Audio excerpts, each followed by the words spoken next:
සියලු දෙනාටම තෙරුවන් සරණයි. අදත් අප මේ සූදානම් වන්නේ සඳුදා දිනයන්හි පවත්වන ධර්ම සාකච්ඡාව සහභාගී වීම සඳහායි. ඒ සඳහා අද දින අප සමග සම්බන්ධ වෙනවා ගෞරවනීය තනමල්විල ඥානවිමල ස්වාමින් වහන්සේත් ගෞරවනීය මාතලේ අමතදස්ස ස්වාමින් වහන්සේත්. ඉතින් අපි දෙපා නැමද ස්වාමින් වහන්සේලාට ඉතාම ගෞරවයෙන් ආරාධනා කර සිටිනවා ධර්ම සාකච්ඡාව පවත්වන ලෙසට අපගේ ගෞරවනීය අලව්වේ අනෝමදස්සී ස්වාමින් වහන්සේ වඩිනතුරු තෙරුවන් සරණයි ස්වාමින් වහන්සේ. සියලු දෙනාටම තෙරුවන් සරණයි. තෙරුවන් සරණයි. පින්වත් සියලු දෙනාටම තෙරුවන් සරණයි. අද දවසේදීත් අපි සූදානම් වෙන්නේ වෙනදා වගේම සඳුදා දිනකම ශ්‍රී ලංකා වේලාවෙන් උදෑසන 5:30ට ආරම්භ කරන දසකතා ධර්ම සාකච්ඡාව ආරම්භ කිරීම සඳහායි. විශේෂයෙන්ම අද දවසේදී අපගේ ගුරු දේවෝත්තම නම කියන්නට අවසරයි. පූජනීය අලව්වේ අනෝමදස්සී ස්වාමින් වහන්සේ අඩහෝරාවකට සමාසන්න කාලයකදී ස්වාමීන් වහන්සේ සම්බන්ධ වේවි. ස්වාමීන් වහන්සේගේ ගමන් විඩාවත් එක්ක ස්වාමීන් වහන්සේගේ සම්බන්ධ වීම වනතුරු එතෙක් මේ කටයුතු වලට අපගේ පූජනීය මාතරේ ආමතදස්සී ස්වාමීන් වහන්සේත් ඒ වගේම වැඩ සිටින්නේ නම් අපේ හතරටියාදී රතනසාර ස්වාමීන් වහන්සේත් අපද සම්බන්ධ වී මේ කටයුතු අපගේ හැකියාවට අනුරූපව පවත්වාගෙන යාමට අදහස් කරන්නේ. ඒ නිසාවෙන් මතුවන කතාබහ අර උපමාවකින් සිහිපත් කරනවා නම් ගුරුවරයෙකු එනතෙක් පන්ති නායකයන් පන්තියේ වැඩ කටයුතු මෙහෙවගෙන යන යම්සේද අපද පන්තියේ ශිෂ්‍යයන් බැවින්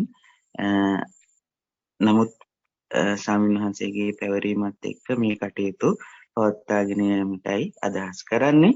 ඒ නිසාවෙන් මෙතෙන් පටන් අපගේ හැකියාව මත ඒ කටයුතු සිද්ධ කරගෙන යමු. ධම්සභා මණ්ඩපයෙන් මතුවන කාරණුත් එක්ක කතා බහ කරගෙන යමු. සියලු දෙනාට තෙරුවන් සරණයි. තෙරුවන් සරණයි ගෞරවනීය ස්වාමීන් වහන්සේ. සියලු ස්වාමීන් වහන්සේලාගෙන් අවසරයි. ස්වාමීන් වහන්සේ මේ මට කාරණාවක් තියෙන්නේ අර ඉමස්මින් සති ඉදං හෝති ඉමස්ස උපාදා ඉදං උපජ්ජති ඉමස්මින් අසති ඉදං නොහෝති ඉමස්සු නිරෝධා ඉදං නිරුච්ඡති. ඒ කාරණාව සම්බන්ධව මේ දැන් අපි ලොකු ස්වාමීන් වහන්සේ අපිට මතක් කරලා දීලා තියෙනවානේ, පැහැදිලි කරලා දීලා තියෙනවා නිරෝධය කියන කාරණාව ඥානයක් කියන එක. එතකොට නිරෝධය කියන කාරණාවත් එක්ක අපිට යම්කිසි වැටහීමක් අවබෝධයක් පැහැදිලි වීමක් එනවා නම් ඒක මේ අවිද්‍යාව මත පිහිටපු අපේ සංකල්පනාවකින් කරන දෙයක්. එතකොට කවදාකවත් අපිට නිවැරදි ලෙස නිරෝධය කියන කාරණාව ගැන වැටහීමක් තියෙන්න බෑ. ඒක මේ මඤ්ඤණාවක් කියන කාරණාව. එතකොට ඒ අදහසත් එක්ක ස්වාමීන් වහන්සේ මට දැනගන්න ඕනේ දැන් අර ඉමස්මින් අසති ඉදං නොහෝති ඉමස්ස මොකද ඒක මතකත් නෑ ස්වාමීන් වහන්සේ හරියට මේ ඉමස්මින් අසති ඉදං නොහෝති ඉමස්ස නිරෝධා ඉදං නිරුජ්ජති කියන කාරණාවේ ස්වාමීන් වහන්සේ එතනදී මේ අර මෙය හට නොගැනීමෙන් මෙය නොවේ කියනවාද? එහෙම එතන ඒ තේරුම ගන්න කොහොමද සම්මනස නිවැරදි ලෙස මේ ඒ සිංහල භාෂාවේ අර්ථයෙන් මේක ගන්න හැටි තමයි මට පැහැදිලි කරගන්න ඕනේ. තෙරුවන් සරණයි. හොඳයි. තෙරුවන් සරණයි. ඒකේ තේරුම තමයි ආර්ය න්‍යාය ඉදිරිපත් කරන තැනදී පෙරි 4කින් ඉදිරිපත් කරනවනේ. ඒකේ ඉති ඉමස්මින් සති ඉදං හෝති. ඉති කියන්නේ මෙසේ කියන අදහස. මම හිතන්නේ අපි කාටත් ශ්‍රාවකයන් හැටියට පැහැදිලි. ස්වාමීන් වහන්සේ ඉදං අයං කියලා කියන්නේ නැහැ. මේ කියලා කියන්නේ නැහැ. නමුත් මෙසේ කියන වචනේ භාවිත කරනවා. ස්වාමීන් වහන්සේ අපිට කියලා දීලා තියෙනවා මෙසේ කියන වචනයත් එක්කයි ඉතිරි පෙරි 4ම ආරිනයිට අදාළව පෙරි වශයෙන් ගත්තොත් ඒ ගාථා ඉති කියන වචනයට යටත්ව තමයි මේ ප්‍රකාශයන් එන්නේ. ඉතිරුප්පා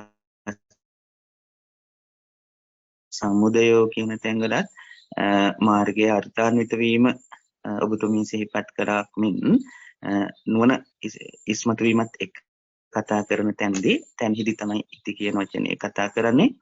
අපහු මේ මහා සතිපට්ඨාන සූත්‍රයේදී ඒකායන යමග්ගෝනේ ඒකායන මාර්ගය කියලා මාර්ගයනේ ඉස්තු කරන්නේ. එතෙන්දිත් ඉති අජ්ජත්තං වා කායේකායන සිහිපත් කරන තැන්වලත් මාර්ගයේ භාවිතය ඉස්මතු කරනවා. ඉතින් මේ වගේ අපිට දැන් ආර්ය න්‍යාය ඉදිරිපත් කරන තැනදිත් කියන්නේ මාර්ගයේ ආර්ථාන්විත වීම න්‍යායක් වශයෙන් ප්‍රකාශ කිරීමක් හැටියටනේ තියෙන්නේ. එතෙන්දී ඉති කියන වචනයට යටත්ව ඉමස්මින් සති ඉමස්මින් කියන්නේ මෙය ඇති සති කියන්නේ ඇති කල්හි කියන එක. අද ඉමස්මින් දන් හෝති ඉමස්මින් කියන්නේ ඉමස්මින් සති කියන්නේ එනවා. ගත්තට පස්සේ දැන් අපිට ඇත්ත කියලා කියනවා නම් අත්ති කියලා කියන්න පුළුවන්. හැබැයි අත්ති කියන වචනේ දාන්නේ නැත්තුව සති කියන වචනේ තමයි දීලා තියෙන්නේ. ඒක අර ඇති කල්හි අත්ති කියන්නේ ඇත සති කියන්නේ ඇති කල්හි කියන එක. නැත්නම් ඔතනට තාර වචනයක් ආදේශ කරන් තිබුණ පාලි භාෂාවෙන් හෝති කියන. හෝති කියන වචනේ දාන්නෙත් නැතු මේ හෝති කියන එක නෝ ඒක සති කියලා තමයි එතන දීලා තියෙන්නේ. ඇති කල්හි ඉමස්මින් සති ඉදන් හොති මෙය ඇති කල්හි මෙය වෙයි. ඊට පස්සේ ඉමස්මින් අසති ඉදන් න හෝති. එතෙන්දී අර ඉමස්මින් අසති කියලා කියන්නේ මෙය නැති කල්හි මෙය නොවේ කියන අදහස. ඉමස්මින් නිරෝධා ඉදන් නිරුජ්ජති. ඉමස්මින් නිරෝධා ඉමස්මින් කියන්නේ මෙය නිරෝධා කියලා කියන්නේ පංචමී විසුද්ධියෙන් මෙය නොවේ. ඒ විදිහට තමයි අවසරයි ස්වාමීන් වහන්සේ ඒ අන්තිම ටික පැහැදිලි නැහැ ස්වාමීන් වහන්සේ කැඩි කැඩි ඇහෙන්නේ ස්වාමීන් වහන්සේ සමා වෙන්න. පැහැදිලි නේද? හොඳයි. එතෙන්දී ඉමස්මින් අසති ඉදං න හෝති. ඉමස්මින් කියන්නේ මෙය අසති නොවන කල්ලි නැත්නම් නැති කල්ලි ඉදං න හෝති. ඉදං කියන්නේ මෙය නොවේයි කියලා තමයි පැහැදිලි කරන්නේ වාක්‍යයක් හැටියට. ඉමස්ස නිරෝධා ඉදං නිරුජ්ජති. ඉමස්ස කියන්නේ මෙහි නිරෝධා නිරෝධයෙන් ඉදං නිරුජ්ජති. මෙය නිරුද්ධ වෙයි කියන අදහස තමයි ඒකේ කියවෙන්නේ. පැහැදිලිද? භාෂාත්මකව සිහිපත් කළේ. අවසරයි ස්වාමීන් වහන්සේ මේ නිරෝධයෙන් මෙය නිරුද්ධ වේ. එතන පොඩක් අය පැහැදිලි කරලා දෙන්න ස්වාමීන් වහන්සේ. ඔව් මෙය නිරෝධයෙන් ඉමස්මින් කියන්නේ නිරුද්ධ වීමෙන් මෙය නිරුද්ධ වෙයි කියන එක තමයි සාමාන්‍ය අදහස එන්නේ. අවසරයි ස්වාමීන් වහන්සේ. නිරුද්ධ වීමෙන් කියන වචනේ අපි විතරම ඇහෙනවා. ඒකේ සිංහල ඇත්තටම සිංහල තේරුම මොකද්ද? නිරෝධා කියන එකයි නිරුද්ධති කියන එකේ සිංහල තේරුම.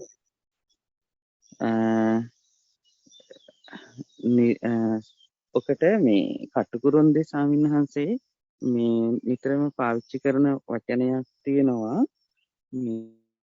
නැවැත්මෙන් කියන අදහස දෙනවා. ඒක දැන් ඒ නිරුද්ධති කියන වචනය එන්නේ මෙන්න මේ විදිහට නීපූර්ව රුද ධාතුවෙන් ය කියන වචන පදයෙන් විකරණය කියලා ඒකේ වාක්‍ය අවසාන තියන්නෙන් තමයි හැදෙන්නේ. රුදය කියන නැති වේ නැත්නම් නිරුද්ධ වේ කියන අදහස දෙනවා. එතකොට රුදි කියලා කියනවා ආවරණය කියලා. නිරුද්ධති කියලා කියන්නේ වැසීම නැති වෙනවා කියන අදහසත් ගන්න පුළුවන්. වැසීම නැති වෙනවා නිරුද්ධ වේ නැති වෙනවා කියන අදහස ගන්න පුළුවන්. නැවැත්ම කියන අදහස ගන්නත් පුළුවන් සාමාන්‍ය අදහසක් හැටියට. ස්වාමීන් වහන්සේ නොහට ගන්නා බව කියන එකත් ඒකට මේන තේරුමක්ද? නොහට ගැනීම. නොහට ගැනීම කියන වචනයට ගන්න පුළුවන්. හට ගන්නවා නම් හට ගන්නවා කියන එකට ගන්න පුළුවන් සමුදය. එහෙම නැත්නම් උපාද කියන වචනේ ගන්න පුළුවන්. හට ගන්නවා නම් උපාද කියන කියන්නේ උපදිනවා හට ගන්නවා. අනුත්පාද කියලා ගන්න පුළුවන්. අනුත්පාද කියන වචනේ යොදා ගන්න පුළුවන්. නොහට ගන්නවා නොඋපදිනවා කියන අදහස. ඉතින් මේකේ මහත්මයා ඉතින් අර වචනේ කුමන අර්ථය ගත්තද මෙතන දැන් අර මම මුලින් මතක් කළා මෙන්න ඉති ීමස්මින් සති ඉති කියන වචනේට යටත් වෙනවනේ. දැන් මෙතන දැන් ඉති කියන මෙසේ මෙය ඇති කල්හි මෙය වේ. ඉති ීමස්මින් සති ඉදං හෝති. ඉති කියන්නේ මෙසේ ීමස්මින් මෙය සති කියන්නේ ඇති කල්හි. දැන් මෙතෙන්දී අදහස ගත යුත්තේ දැන් අපිට නොඋපදිනවා හරි පැවැත්ම කියන්නේ නිරුද්ධ වෙනවා හෝ කියන වචනේ යොදා ගන්නට ඕන ලෝකය දෙයක් වෙලා ලෝකය තුල මම ඉන්නවා. ලෝකය දෙයක් වෙලා ලෝකයේ ඉන්න මම ලෝකයේ වූ දෙයක් වූ ජරා මරණ හෝ වෙනත් කාරණාවකින් කෙලෙස් සරි වෙන හෝ කාරණාවලින් මම ඉවත් වෙන්න ඕනේ ආදී වශයෙන් අදහසක් ආවොතින් නම්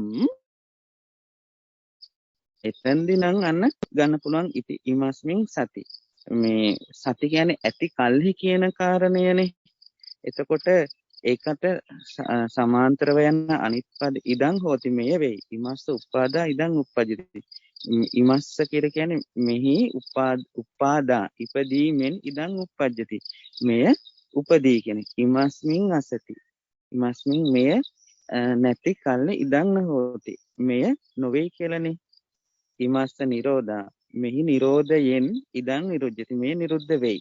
අර නිරුද්ධ වෙයි කියන වචනේත් එක්කනේ අදහස ආවේ මහත්මයා. එතකොට මේ නිරුද්ධති කියන වචනයත් එක්ක ගත්තට පස්සේ දැන් අර තියෙන දෙයක් නැති වෙනවා කියන තැනට යන්නේ නැතුව අපි අර ඉති කියන වචනයට යටත් මෙහි වචනාර්ථය ගන්න උත්සාහ ගත්තනම් පැහැදිලිතාවය වැඩි වෙයි කියලා හැඟෙනවා. මොකද මේ නිරුද්ධති කියලා කියන්නේ නැවැත්ම, නිරෝධය නැත්නම් නැවැත්ම නැත්නම් නැවතීම වගේ අදහසක් තමයි අදහසක් ඇටියට එන්නේ. එතෙන්දී අදහස් කරන්නේ මෙතන නිරෝධයේ ඥානයත් එක්ක භාවිත වෙන නිසා මෙතෙන්දී ලෝකේ ව්‍යවහාරික වචනේ අපිට භාවිත කරන්න වෙනවා. නමුත් අර්ථාන්විත වීම කියන කාරණේදී මෙතෙන්දී මේ අර්ථාන්විත වීම මාර්ගයේ භාවිත වෙනවා කියන කාරණේදී තියෙන දෙයක් නැති වෙනවා කියන තැනට යා යුතු වන්නේ නැහැ. තෙරුවන් සරණයි. පැහැදිලි ස්වාමීන් වහන්සේ. බොහොම පිං. තෙරුවන් සරණයි. හොඳයි. තෙරුවන් සරණයි ගෞරවනීය ස්වාමීන් වහන්සේ. මේ තව ප්‍රශ්නයක් තියෙනවා. මේ ස්වාමීන් වහන්සේ ලොකු ස්වාමීන් වහන්සේ මතක් කළා මේ අර දිත්තේ මතන් දැකීම ඇසීම දැනීම දැන ගැනීම කියන කාරණා හතර කතා කරනකොට එතනදී එක කරුණක් විතරක් දැකීම කියන කාරණාවක් විතරක් සම්පූර්ණ කියන්නේ ඒක වැටහුණා කියලා ඒක මේ ඉක්මවීම සිදු වෙන්නේ නැහැ, ඊතර වීම සිදු වෙන්නේ නැහැ කියන කරුණ. එතනදී ස්වාමීන් වහන්සේ මට පැහැදිලි දැන් මොකද දැකීම කියන එකේ අපිට අනිත්‍යයි හොය ඒක කොහොමද වෙන්නේ, එහෙම වෙන්නේ නැහැ, ඒක විග්‍රහයක් නැහැ කියලා එහෙම තමාට වැටහීමක් වෙනවා නම් ඒක විඤ්ඤාතයේ ස්වභාවයක් කියන්නේ දැන ගැනීමක් වෙලා තියෙනවා. ඒක අවිද්‍යාව මත සිදුවන කාරණාවක් කියලා. ඒ එකම ලොකු ස්වාමීන් වහන්සේ මතක් කළා මේ ඔය කරුණු දැන් එක කරුණක් හෝ ඒ කියන්නේ දැකීමක් හෝ ඇසීම කියන කරුණ පමණක්ම හෝ හරියටම ඒකට එළඹිලා ඒක යොමු වෙලා ඒක දැක්කනම් හරියටම එහෙමනම් ඊතර වීමේ සිද්ධිය කෘත්‍ය සිදු වෙනවා කියලා. එතකොට ස්වාමීන් වහන්සේ එතනදී මට ආව ගැටලුවක් තමයි මේ දැන් ඒ කියන්නේ අපිට එතන ඒ කාරණා හතරම හරියටම වැටහිය යුතුයි කියලා ඒ කියන්නේ අවබෝධ විය යුතුයි කියලා ගන්නේ අර අපි යම් කාරණාවකදී මේක වැටුණා කියලා එතනින් නැවතුනොත් තමාට අදහසක් ඇවිල්ලා නැවතුනොත් අන්න ඊතර වීමක් සිදු වෙලා නැහැ. නමුත් තවම අවිද්‍යාවේ ඉන්නේ. නමුත් එක් කාරණාවක් හෝ හරියට වැටුණා නම් ඒ අනිත් සියලු කාරණාම ඒ කියන්නේ දැකීම ඇසීම දැනීම දැනගැනීම හතරම හරියට සිද්ධ වෙලා තියෙනවා කියන අර්ථය තමයි මට ආවේ. ඒකම එතනදී අර දැන් අපි හිතන්න යනවා නම් දැකීම දැන් මට හරි දැන් මට වැටහුණා ඇසීම හොයන්න ඕනේ. එතකොට එහෙනම් තවත් කාරණාවක් තියෙනවා කියන අර්ථයෙන් අපි ඉන්නවා. ඉතින් එතනදිත් අර හතරම සිදුවිය යුතුයි කියලා වැටහීමක් තියෙනවා. මට පැහැදිලි. නමුත් අර ස්වාමීන් වහන්සේ කිව්වනේ මේ හතරම වෙන්න ඕනේ. ඒකම කිව්වා මේ එකක් හව හරියට කෙරුණා නම් ඒතර වීම සිදු වෙනවා කියලා. අන්න එතන පොඩ්ඩක් තව ටිකක් පැහැදිලි කරගන්න පුළුවන්ද ස්වාමීන් වහන්සේ? තෙරුවන් සරණයි. හොඳයි තෙරුවන් සරණයි. අපේ අමතදස්ස ස්වාමීන් වහන්සේත් මේ සම්බන්ධයෙන් කරුණු කාරණා කතා කරાવી. විශේෂයෙන්ම බුදුරජාණන් වහන්සේ මහා කරුණිකයි. ඒ වගේම බුදුරජාණන් වහන්සේ මහා ප්‍රඥාවෙන් යුක්තයි. බුදුරජාණන් වහන්සේ යම් කාරණයක් සිහිපත් කරද්දී ඒකේ හාත්පස කාරණාවන් බුදුරජාණන් වහන්සේ කියන්නේ මග්ගඤ්ඤෝ මග්ගවිදෝ මග්ගකෝවිදෝනේ මග්ගඤ්ඤෝ මාර්ගය හරියටම පැහැදිලි කරනවා. සාමාන්‍යයෙන් මාර්ගයක් පැහැදිලි කරද්දී මාර්ගයත් ඒ වගේ කියන්නේ හරි පාරත් ඒ වගේම වැටෙන්න පුළුවන් වැරදි පාරවල් වේද ඒ මාර්ගයක ගමන් කරද්දී නොවැරදි යන්නේ මොන විදියද හාත්පස සියල්ලක්ම කියන්නේ නිවැරදි මඟ පෙන්වන්නේගේ ලක්ෂණයන්. ඒ නිසා බුදුරජාණන් වහන්සේ බාහ්‍ය දාර්ශනිකයන්ට ඒ කාරණාවන් පෙන්වද්දී දිත්තේ දිත්තමත්තම් භවිස්සති කියන තැනින් හික්මන්නේ නම් එතන ප්‍රාමාණිකයි, එතන ප්‍රමාණවත්. එතකොට අපි හිතමු අපිට රටේ ඕනෑම තැනක ඉඳගෙන අගනගරයට යන්න නම් එකපාරකින් අපි හිතමු ගුවන් මාර්ගයක් තියෙනවා. ඊට පස්සේ සමුද්‍ර යාත්‍රික නැත්නම් මුහුදු ගමන් මාර්ගයක් තියෙනවා. එහෙම නැත්නම් අධිවේගී මාර්ගයක් තියෙනවා. සාමාන්‍ය පාරක් තියෙනවා. කුමන පාරකින් ගියද කුමන ප්‍රදේශයක ඉඳලා එක තැනකට නම් යන්නේ ඒ පාරෙන් ගියාට කමක් නැහැ. ඒ කියන්නේ කොහොමත් අගනගරයට කොළඹට තමයි යන්නේ. ඒ නිසා අපහු මේ පාරෙන් ගියේ නෑ නේද කියලා තවත් පාරකින් යා යුතු වන්නේ නැහැ.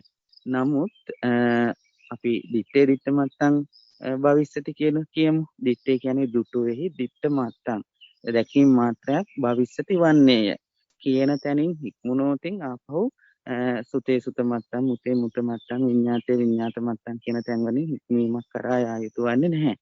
නමුදු දැන් ස්වාමීන් වහන්සේ සාකච්ඡාවේදීම පැහැදිලි කරනවනේ අපි දුටුවෙහි දුටු මතින් හික්මුණා කියලා අපි විඤ්ඤාතයකට ගිහිලා නතර වෙන්න පුළුවන්, පළපදියම් වෙන්න පුළුවන්. මොකද අපේ ස්වභාවයම අර ගද්දුර බද්දාදී සූත්‍රවලදී පැහැදිලි කරනවනේ මේ අපි කුමන හෝ ආකාරයකින් අපේ මානසික සංකල්පයකට අපි ගිහිලා කොටු වෙනවා.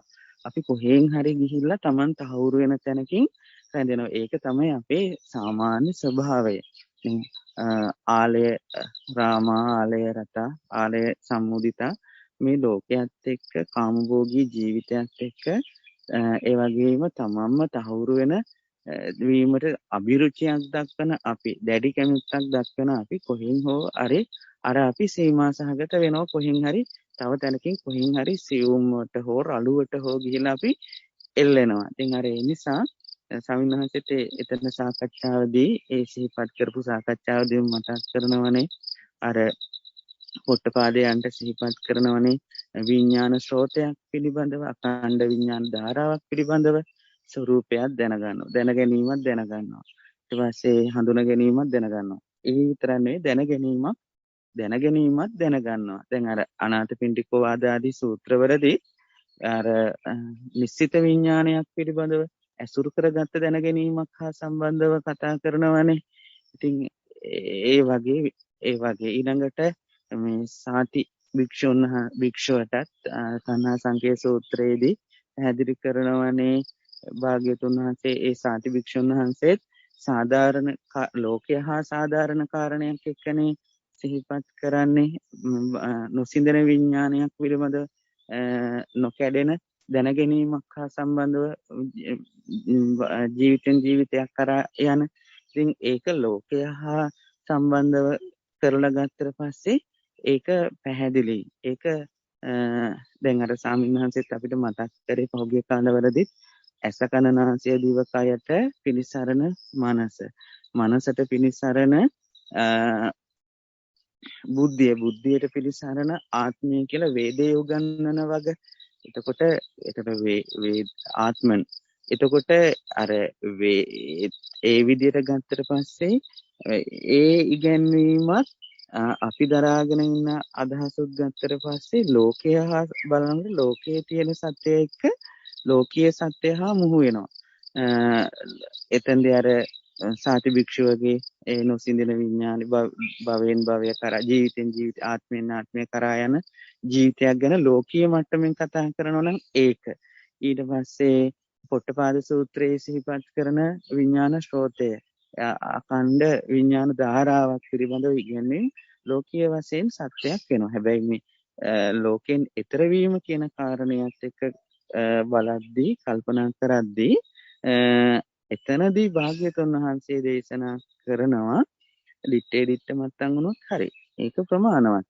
නමුත් බුදුරජාණන් වහන්සේ හාත්පසම දැන් අපි ඒක එතෙන්දී එවන් සික්කිතබ එතෙන්දී ශික්ෂණය වුණාට එතෙන්දී හික්මීමකටපත් වුණාට මොකද අපි ඒක අපි විඥානීය දැන ගැනීමකින් යුක්තව නම් එතන හික්මිලා තියෙන්නේ ඒක නැවතත් වෙනත් විදියකට සසර. ඒ නිසා බුදුරජාණන් වහන්සේ මහා කරුණිකයි තෙතමාත්‍ර වූ සිසිනස්සෝ හදවතකින් යුක්තයි මහා ප්‍රඥයි. ඒ නිසා බුදුරජාණන් වහන්සේ සමස්තයම හාත්පසම විහිදුවා භාග්‍යතුන් වහන්සේ අපි අහුවෙන්න තියෙන අපි අගාධයට වැටෙන තියෙන අපි තව දුරටත් ගිහිල්ලා මේ සසරෙහි පැටලෙන්න තියෙන හැම පැත්තක්ම සවිවර කරලා අක්මුල් සිසාරා ගිහිල්ලා හැම අස්සක් මුල්ලක් නෑරම දිත්තේන් හික්මුණාට නෙවෙයි විඤ්ඤාතිය තියෙන විඤ්ඤාතියනොත් හික්මිය යුතුයි. නැත්තම් ඒ කියන්නේ විඤ්ඤාතේ අපි පැනපදියන් වෙන ගතිය ගිහිල්ලා ඒ මත ඉඳගෙන අනිත්‍යවා අනිත්‍යයි ආදී දැක්මට ගියා කියලා අපිට හිතා ගැනීමකට යන්න පුළුවන්. අන්න ඒ කාරණාවන් වළක්වාලීමක් එක්ක තමයි එතන ඒ කාරණාවන් පිළිබඳව භාග්‍යතුන් වහන්සේ සිහිපත් කරන්නේ. අපේ අමතදස්සි ස්වාමීන් වහන්සේත් මේ සම්බන්ධව කරුණු කාරණා දක්වාවි. තෙරුවන් සරණයි. තෙරුවන් සරණයි. මේ ධම්මිකනෝන අහපු ප්‍රශ්න දෙකත් එක්කම පොඩ්ඩක් කතා කරන්න අපේ ස්වාමීන් වහන්සේ කියපු කාරණාත් එක්ක මුලින්ම ආචාර්ය උපාධ්‍යයන් වහන්සේලාට নমස්කාර වේවා. වැඩින්න ස්වාමීන් වහන්සේලාගෙන් අවසරයි. මේ ඇත්තටම දැන් අර පළවෙනි ප්‍රශ්නේ ඇහුවේ මම හිතන්නේ නිරෝධය කියන කාරණාව ගැන. එතකොට දැන් අපිට ආර්ය සත්‍ය විග්‍රහ කරන තැන්වල ඒ වගේම සම්මා දිට්ඨිය ඒ වගේ තැන්වලදී අපිට දැන් ආර්ය සත්‍ය කතා කරන තැන්වලදී නිරෝධය සමුදය නිරෝධය කියන ඒවට කෘත්‍ය හතරක් හැටියට පෙන්නනවානේ. දැන් දුක කියන එක පිරිසිදු හොයන්න කියන එකත් එක්ක සමුදය ප්‍රහාණය කරන්න නිරෝධය සාක්ෂාත් කරන්න කියන එක. එතකොට දැන් අපිට නිරෝධය සාක්ෂාත් කිරීමක් කියන එක එනකොට අපි තේරුම් ගන්න ඕනේ මේක අපිට අත්දැකීමක් හැටියට ලැබෙන්න තියෙන එකක් නෙවෙයි කියන්නේ. අත්දැකීමක් හැටියට ලැබෙන දේ තමයි අපි පිරිසිදු හොයන්නේ. පිරිසිදු හොයන කෘත්‍යයයි දුක හැටියට විස්තර කරන්නේ. එතකොට ලෝකේ ඉන්න කෙනෙකුට නිරෝධාරය සත්‍ය කියන එක, ඒ කියන්නේ නිවීම කියන එක කියලා දෙන්න ඉන්න කෙනෙකුට කතා කරද්දී සමුදය නිරෝධය කියන දෙපැත්තම එක තමයි කතා කරන්නේ. හැබැයි ඒක කතා කරන්නේ අපේ ස්වාමීන් වහන්සේත් මතු කරා දැන් නෝන අහපු ප්‍රශ්නෙත් තිබ්බේ අර ඉති කියන වචනේත් එක්ක. ඒ කියන්නේ මේ සමුදය නිරෝධය කියන පැති දෙක කතා කරන්න හැබැයි දකින්න විදිහක් එක. ඒ දකින්න විදිහ කියන එක ආයේ මේ පැත්තට ඇවිල්ලා මේ කියලා අරගෙන මම කියලා කාරණාවක් එක්ක නෙවෙයි තියෙන්නේ. අර ජීවිතේ හිතපු කාරණාවක් එක්කනේ දැන් මේ දකින්න විදිහක භාවිතයක් මේ කතා කරන්නේ. එතකොට මේ දකින්න විදිහට තමයි මේ විදිහට සමුදය නිරෝධය එක්ක දෙපැත්තම කතා කරන්නේ.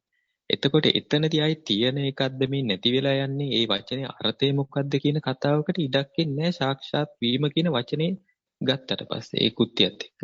එතකොට පිරිසිඳ හෙවීමේ කෘත්‍ය ඉස්මතු වෙනකොටම මේ පිරිසිඳ හෙවීමත් එක්ක අන්න දැන්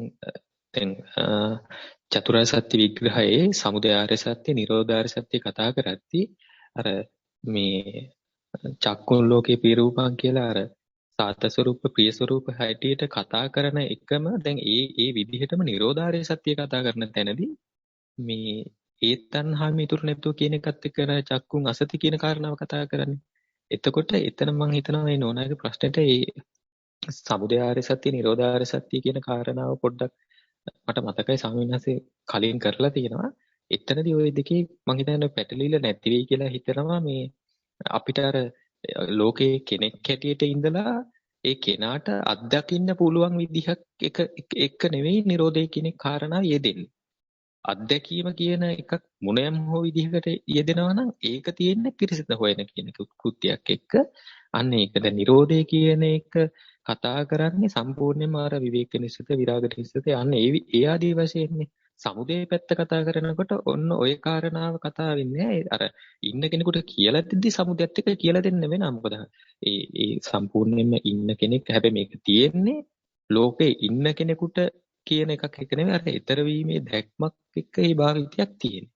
එතකොට අන්න ඒ කාරණාව තමයි මේ තියෙන්නේ ඊළඟ එක මේ මට මතක හැටියට නෝන ඇහුවේ අර දැන් දිට්ඨ සුත මුත විඤ්ඤාත කියන කාරණාවත් එක්ක ඇත්තටම දික්කේ දිට්ඨමත්තම් භවිස්සති කියන කාරණාවක් ගත්තම මේ දැන් ඒ කාරණාවත් එක්ක එහෙව් ස්වභාවය කියන එක කතා කරද්දී ආයේ විඤ්ඤාතයකින් කියන ඒ කියන්නේ දැන ගැනීමක් කියන කාරණාවක් යෙදුනොත් ආයේ ලෝකයක් එක්කනේ ආයේ කතාව තියෙන්නේ.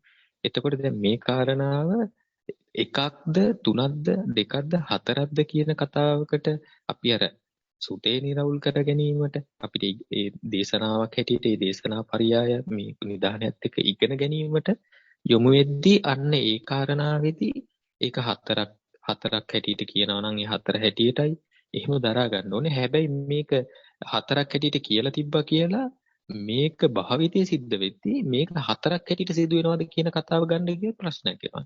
ඒක අපිට සුත්තේ නිරවුල් කරගද්දී මෙහෙම කියනවා. මේව හතරක් නම් හතර හැටියට දරා ගන්න ඕනේ. ඒකල ඒක විමසද්දී අන්න අර දැන් දිත්තේ දිත්තමත්තන් කියන ස්වභාවය කතා කරද්දී ඒ මේ ඔබ ඒින් නෑ කියනකොටම ආයේ විඥානයක් එක්ක ඉන්නවා කියන කාරණාව යෙදෙන්න බෑනේ. එතකොට ඒ කාරණාව සම්පූර්ණයෙන්ම අර ඒ නිරෝධය කියන එක තමයි අර වෙන ඒ කියන්නේ ඒක අනිත් වෙන පරයයක් ඔස්සේ කතා කරන්නේ. එතකොට මේ කාරණාවට සම්පූර්ණයෙන්ම දැන් අර බුදුරජාණන් වහන්සේ මේ සක්කාය නිරෝධය කියන එක සම්පූර්ණයෙන්ම ඊතර වීම කියන එක කුළු ගන්නන්න ඕනේ. එතකොට දැන් ඒ ඊතර වීම කියන එක සක්කාය තහවුරු වීමක් විඥානයකින් වුණොත් ආයි දැන ගැනීමකින් වුණොත් දිට්ඨ මත කියද්දි අන්න ඒ කාරණාව බුදුරජාණන් වහන්සේ මතු කරන බුදුරජාණන් වහන්සේට ආවේනික දහමට අදාළ වෙන්නේ නැහැනේ. ඒක නිසා අර සම්පූර්ණයෙන්ම මේ දේශනාව කරන්නේ දැන් බාහියගේ දේ අපිනේ කතා කරන්නේ බාහියට කියපු දේ. එතකොට දැන් අපිට එනකොට අපිට මේක බාහියත් ඉන්නවා කරුණු හතරකුත් තියෙනවා බුදුරජාණන් වහන්සේත් ඉන්නවා අන්න ඒ වගේ වෙනවා. හැබැයි බාහිර පැත්තට ගිහිල්ලා බැලුවොත් දැන් එයාට එයාගේ කියන්නේ සම්පූර්ණයෙන්ම ව්‍යවහාරික භාෂාවකින් දහමක් කියන එකයි ඉස්මතු වෙන්නේ. අපිට විඤ්ඤාතය කියන එකක් වෙනම තියෙනවා දැන ගැනීමක් කියන එකක් වෙනම තියෙනවා දික්ඨය කියන එකක් වෙනම තියෙනවා දැකීමක් දික්ඨය තමයි දකින්නේ අපි කියලාත් එකක් තියෙනවා අපේ භාෂාවට එනකොට. එහෙම නැතුව අර ඒකේ කුළු ගන්නන අදහසට ගිහිල්ලා බැලුවොත් දැකීම මාත්‍යක් කියන කාරණාව යෙදෙනකොට අන්න සම්පූර්ණයෙන්ම එතනින් එහාට සකස් වීම කියන කාරණාව එහෙම නැත්නම් නිරෝධය කියන කාරණාව දැන් ඉන්න කෙනෙකුට තමයි කියන්නේ. ඉන්න කෙනෙකුට කියන්නේ එහෙනම් සම්පූර්ණයෙන්ම මේ නිවීම කියන කාරණාවක් එක්ක. එතකොට ඒකෙන් අර මේක දිත්තේ දිත්තමත්තන් කරගෙන ඉවර වෙලා අනිත් එකට යනවා හෝ මේකේ විඥානීය කියන කාරණාවනේ දැන් දිත්තයක් බව කියන එක උනත් ඉන්න කෙනෙක් එක දැන ගැනීමකින් නෙවෙයිද කතා වෙන්න තියෙන්නේ. දැන ගැනීමක් වෙන්නේ නැත්නම් එයාට කොහොමද කියලා දෙන්නේ? ඉන්න කෙනෙකුට ලෝකේ ප්‍රතිපදාවක් කොහොමද පනවන්නේ? අන්න ඒ කාරණා මම හිතන්නේ මේ ධම්මිකානෝන පොඩ්ඩක් අර මම හිතන්නේ අර ඒක මේ ප්‍රශ්නේ අහපු එක වැරදි කියලා නෙවෙයි කියන්නේ. මේ අර ඒක අර බලන කෝණය හැටියට තමයි සමහරට ප්‍රශ්නෙට ඉඩක් එන්නේ. එතකොට ඒක නිසා අර පොඩ්ඩක් මට මතකයි අර පළවෙනි අහ ප්‍රශ්නෙට නම් ඔය සතිපට්ඨාන දේශනාවල මේ සමුදය නිරෝධය කියන කාරණාව දේශනා දෙකක් විදිහට තියෙනවා. ඒකෙදි සම්පූර්ණ නිරවුල් වෙන්න ඕනේ මම හිතන්නේ ආපු ප්‍රශ්නය. අරකට ඒ විදිහට මම මේ අපේ ස්වාමීන් වහන්සේ කරුණු විග්‍රහ කරා මම දරාගෙන හිටපු විදිහට ඉදිරිපත් කරේ. ත්‍රිවන් සරණයි. පැහැදිලි ගෞරවනීය ස්වාමීන් වහන්සේ බොහොම පැහැදිලි. ස්වාමීන් වහන්සේ එතනදී ස්වාමීන් වහන්සේ මතක් කරපු කාරණාව ගැන මට ඉතා වැදගත් කියලා හිතුණා. මේ ලොකු ස්වාමීන් වහන්සේ දේශනාවලදී ඒක පැහැදිලි කරලා තියෙනවා. අර අපිට පාර්ශව තුනක් එක්ක තමයි අපි අහන්නේ කියන කාරණාව. ඒක මේ මට මතකයි ස්වාමීන් වහන්සේ පැහැදිලි කරලා තිනවා. ඉතින් ස්වාමීන් වහන්සේ ඒක මතක් කළා. එතනදී ලොකු අර්ථයක් එනවා ඒකට ස්වාමීන් වහන්සේ. මේ එතකොට ස්වාමීන් වහන්සේ දැන් ස්වාමීන් වහන්සේ මේ අන්තිමට ඔය කිව් දිත්ත මතන් ඒ කාරණාව අර දැකීමක් කියන එක ඒක විතරක් එතනට එනකොට දැන් ඇත්තට මේ කාරණාව බලනකොට ස්වාමීන් වහන්සේ මේ අර අපේ ස්වාමීන් වහන්සේ අපිට මේ පුරු කිරීමක් කරන්න කිව්වනේ අර සති සම්පජාන්‍යයත් එක්ක. එතකොට එතනදී අර මට පැහැදිලි වෙන එකක් තමයි දැන් ඒක පුරු කරගෙන යනකොට ටික ටික පුරුදු වෙනකොට අර කරන වැඩක් කරනකොට උනත් ඒ ගැන හොයනකොට දැනීම කියන එකට දැන් දැනීම මේ අන්තිමට තිබෙන ධර්ම සාකච්ඡා මුතේ මුතමත්තන් කියන එකත් එක්ක කතා සාකච්ඡා කළා. එතකොට අපිට මුතයක් කියන කාරණාවක් හෝ දැකීමක් කියන කාරණාවක් හෝ එකක් තියෙනවා සියලු ප්‍රඥාප්තියන් පැනවීම ඉක්මවීමක් නේ සිදු වෙන්න ඕනේ. එතකොට ඒකත් පැනවීමක් ප්‍රඥාප්තියක් නේ දැකීම හෝ දැනීම කියන කාරණාවන. ඉතින් එතකොට මට අර හුරු කිරීමත් එක්ක මේ ප්‍රකට වුණ කාරණාවක් තමයි දැන් උදාහරණයකට මට ඒක වැඩිම ප්‍රකට අර ඇවිදිනවා කියන එකත් එක්කයි වැඩක් කරනකොට මොකක් හරි හොදනවා වගේ දෙයක් කරනකොට දැන් අතට දැනෙන තද ගතියක් තියෙනවා. එහෙම නැත්නම් දැනෙනවා කියන කරුණක් අර දැනෙන ගතිය මොකක්ද කියන එක හරියට තේරෙන්නේ නැතුව දැනෙනවා කියන ගතියක් යන්න ගියත් සම්නස් එතකොට ඒක එහෙම ගත්තොත් අර ගෝචර කාරණාව අද ගතිය හෝ දැනෙනවා කියන එක. ඒතර ඒ ගෝචර කාරණාවෙන් තමයි පටන් ගන්නෙ. නමුත් ඇත්තට මේ ස්වභාවයට හිත තිබ්බොත් අපිට මේ ඒකට විග්‍රහයක් දෙන්න බෑ. ඒක වෙනම ස්වභාවයක් කියලා වගේ මට හිතුණා ස්වාමීන් වහන්සේ. මේ එහෙම ඒකත් හරිද කියන එක නෙවෙයි මට නිකන් ඒක ඒ වගේ තමයි ප්‍රකට වෙන්නේ. කියන්නේ තද ගතිය කියන එක තද ගතිය කියන එකට මේ හිත තද ගතිය කියලා හිත තිබ්බට ඒක ගෝචර වුණාට නමුත් ඒක මේ එහෙම ඒ කියන්නේ ඒකට තිබ්බාම එහෙමම ගන්න බෑ කියන වගේ ප්‍රකට වීමක් තිබුණා වගේ ස්වාමීන් වහන්සේ. තෙරුවන් සරණයි. ඔව් තෙරුවන් සරණයි.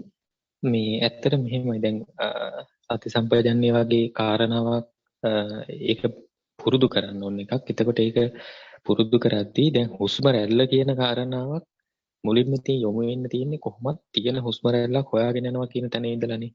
එතකොට තියෙන හුස්ම රැල්ල මම හොයාගෙන යනවා. මගේ හුස්ම රැල්ල කියන කාරණාවක් එක්ක තමයි කතාවක් එන්නේ. එතකොට දැන් මේ කාරණාව ස්වාමීන් වහන්සේ එතකොට ඒකේ දේශනාවේදී විග්‍රහ කරානේ යම් විදිහකට අනිත්‍ය දුක්ඛ අනාත්ම කියන කාරණා පිළිබඳ යම් නිරවුල් භාවයක් ඉදිච්ච ආයතයි කතා කරන්නේ කියලා. එතකොට නිරවුල් ආයත කියලා කියන එක අදහස් කරන්නේ අවබෝධ කරපු ආයත කියන එක එහෙම නෙවෙයි. ඒකේ අර දැනුමක් වශයෙන් හෝ ඒ කියන්නේ සුතේ වශයෙන් හෝ ඒ අදාළ තැන්වලදී අනිත්‍ය දුක්ඛ අනාත්ම කියන විග්‍රහයන් පිළිබඳ යම් වැටහීමක් කරුණු කාරණා ඒකට අනුව ඉගෙන ගැනීමක් කියන කාරණාවක් සිද්ධ වෙලා තියෙද්දී අන්න එහෙම කෙනෙකුට මේ හුස්ම රැල්ල කියන කාරණාවක් ලං කරලා කතා කරද්දී දැන් මේ හුස්ම රැල්ල කියන එක ඒ කියපු ඒ සති සම්පජන්න ඒ කරන්න කියපු විදිහට බලනකොට ඒකත් එක්ක දැක්මක් ගොඩනගෙනවනේ. ඒක දැන් අර පොතේ තියෙන විදිහට දැන් අපි තර්කය කියන්නේ අපි මනසින් නිකන් අර මේ මනෝ මේ සංකල්පයකට ගිහිල්ලා අර පොතේ තියෙන නන්දපෝවාදිකේ තියෙන මෙහෙමනේ අරගේ තියෙන මෙහෙමනේ කියලා අර මේක ඉදීමක් හැටියට ලැබෙන්නේ ඒක පිළිටන්නේ ඒක මම කියලා ගන්න බෑ කියලා අර වචන විග්‍රහයකට ගියොත් එහෙම ඒක දැක්මක භාවිතයක් නෙවෙයි කල්පනා කර කියප එකක්. එහෙනම් යථාර්ථවාදීව ඒ දැක්මක් කියන එකක් යෙදෙන්න නම් එහෙනම් ඒක Tamanට තාත්වික විදිහට තමන්ගේ සොකියේ නිරුක්තියට ඒ ස්වභාවයේ එන්නේ මේක මගේ කියලා ගන්න බෑ වගේ එහෙම එකක් නම් එච්චරයි. ඒක ආයේ අර පොතේ තියෙන දැනුම න්‍යායට අපි රිංගලා ඒක මෙතන සිදු කරගන්න කියන කාරණාව නෙවෙයි තියෙන්නේ. එතකොට මේක මගේ කියලා ගන්න බැරි දැක්මක් න ะ. අන්න දැන් මේ දැක්මක්. හැබැයි දැන් මේක අපිට කරන්න පටන් ගන්න තැනම දැනගැනීමක් කියන එකකුත් ඉක්මවලා සම්පූර්ණයෙන්ම ඊතර වීමේ දැක්ම ක්‍රියාත්මක වෙයි කියලා අපිට එහෙම කියන්නත් බෑ නොකියන්නත් බෑ. හැබැයි දැන් මෙතනදී එහෙම දැක්මක් ඇති වෙනා නම් ඒ දැක්ම දැන් මගේ කියලා යෙදිච්ච කාරණාවක් කියුවේ හුස්ම රැල්ල කියලා කාරණාවක් එක්ක. එතකොට දැන් ඒ කාරණාවම නේද එහෙනම් සම්පූර්ණයෙන්ම මේ මම කියලා ගන්න බෑ හෝ මේක යෙදීමක් ලැබීමක් වෙන්නේ නැහැ කියන එකක් හෝ ඒ වගේ දැක්මක් භාවිත වෙනවා. එතකොට ඒ දැක්ම අපි එකපාරක් කියන්නේ අපි නිකන් ඒක අපි නිතර භාවිතා බහුලීකත කියන ස්වභාවයට යන්න ඕනේ. එතකොට දැන් දැන් අර අපි හිතමුකෝ අපි පොඩ්ඩකට මේ කතාව ඔහොම නවත්තලා අපි හිතමුකෝ අර ආශ්‍රව සබ්බාසව සූත්‍රයට ගියොත් එහෙම දැන් ඒකේ මුලින්ම දර්ශනයෙන් ප්‍රහාණය විය යුත්තක් කතා කරනවා. එතකොට දර්ශනයෙන් ප්‍රහාණය විය යුත්ත කතා කරලා ඊට පස්සේ දැන් ජීවිතේ දැන් නෝන ඇහුවේ ප්‍රශ්නේ ඊට පස්සේ ජීවිතේ ජීවත් වෙද්දී කියන කාරණාවත් එක්ක. එතකොට අර දර්ශනය කියන කාරණාව දර්ශනයෙන් සුවිසුද්ධ වීමක් වුණොත් දැන් මෙතන සති සම්පජන්න්නේ මේ විදිහට කරා කියලා දර්ශනයේ පූර්ණ පිරිසුදු වීමක් වෙයි කියලා එක නෙමෙයි කියන්නේ.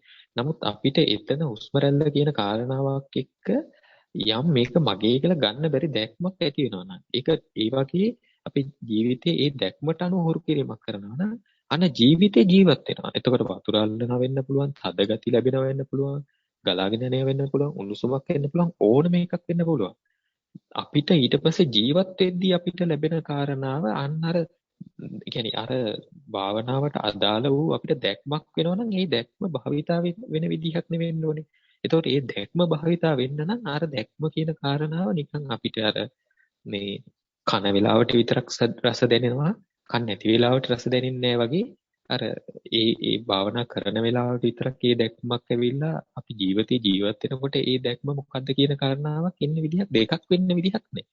එහෙනම් අර දර්ශන සුවිසුද්ධියක් කියන කාරණාවක් පැනවීමක් කරොත් එහෙනම් එයාට මේ ජීවිතේ හැසිරීමකින් මගහැරීමකින් ඉවසීමකින් මොකක් හරි විදිහකට ප්‍රහාණය වීමක් වෙනවනම් එහෙනම් අර දැක්මක් එක්ක භාවිතයක් වෙන්නත් ඕනේනේ.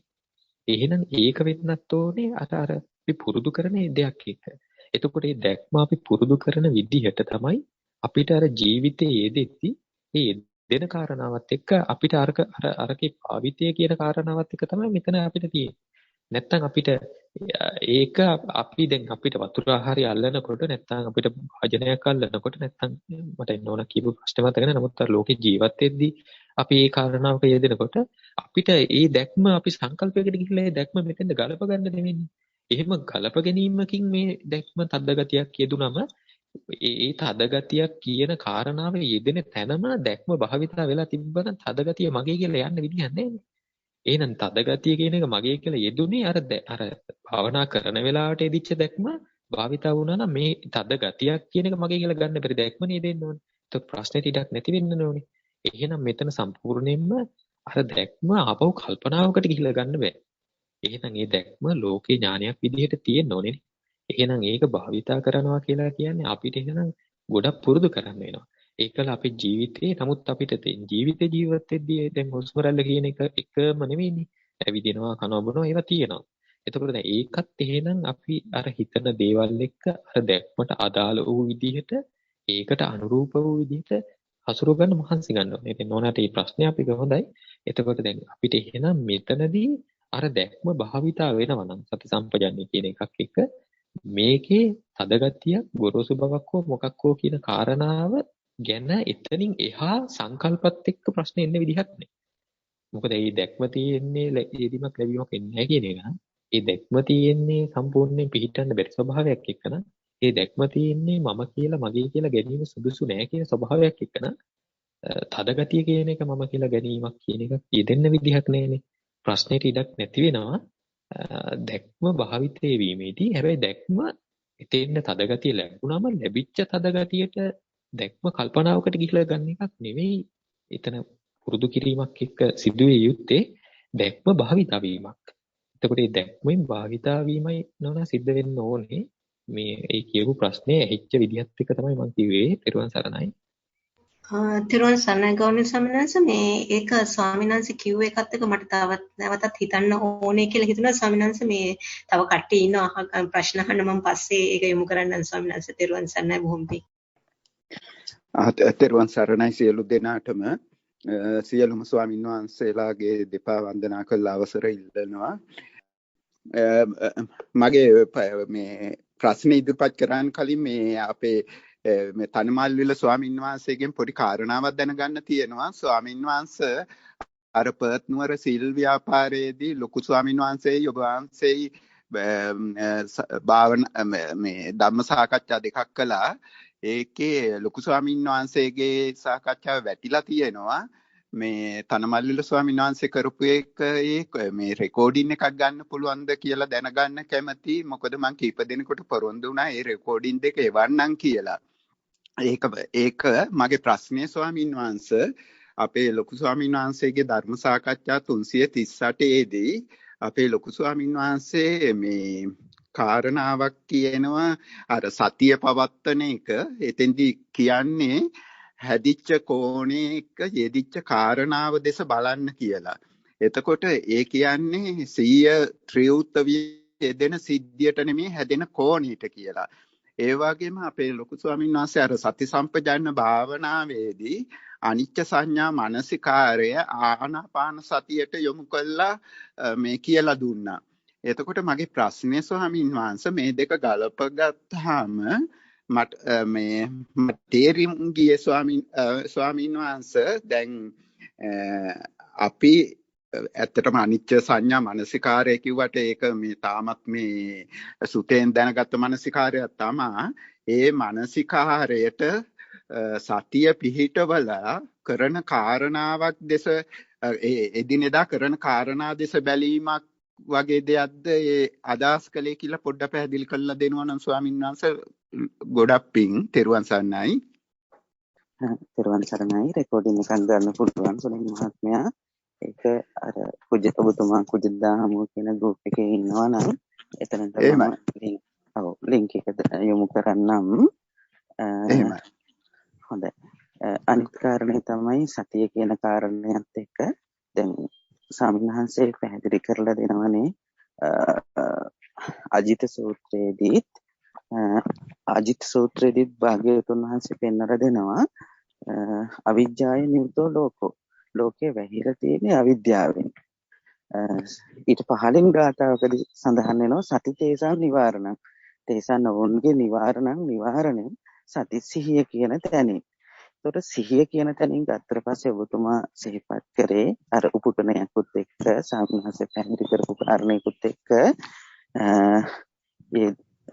යෙදිච්ච ලෝකයට නෙවෙයි හැදිච්ච කෝණයටයි සතිය පිහිටවන්න ඕන කියලා සිහිපත් කරන්නේ.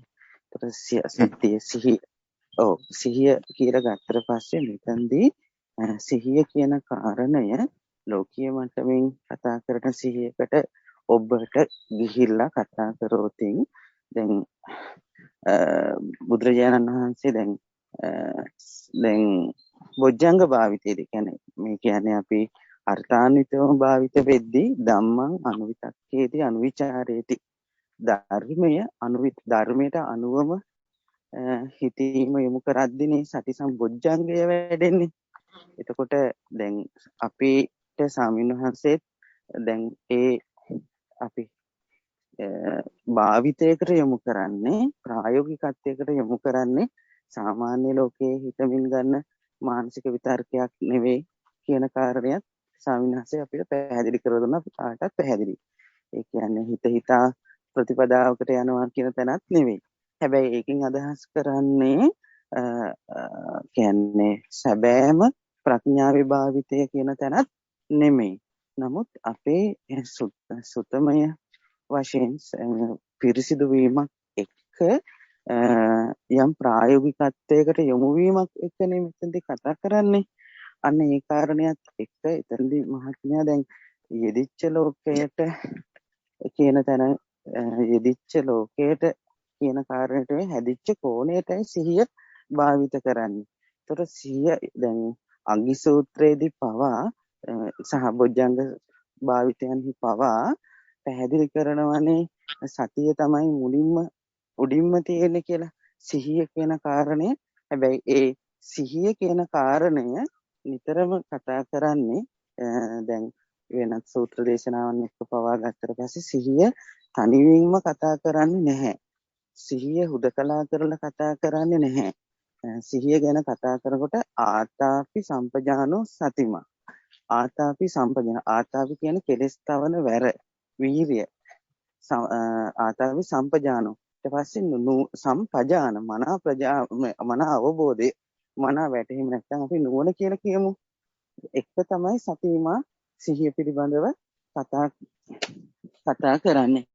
එතකොට එතනදී සතිය කියන කාරණේ කතා කරන්නේ අර මේ අපි කියන්නේ ප්‍රඥාවේ භාවිතයම කියන තැන නෙවෙයි අර ධර්මයත් එක්ක වටහාගත්ත බවක් එක තමයි එතනදී කතා කරන්නේ. එතකොට යෙදිච්ච ලෝකය කොහොමද මේ අපිට යෙදිච්ච ලෝකයට අපේ සිහිය යොමු කරපු ගමන් ආපහු අපි ලෝකයක් එක්ක එකසු වෙලා එකමුතු වෙලා ඒකත් එක්ක විශ්සුම් යෙදිච්ච ලෝකයක් එක්ක විශ්සුම් අරගෙන යෙදිච්ච ලෝකේ කාරණාවල් වලින්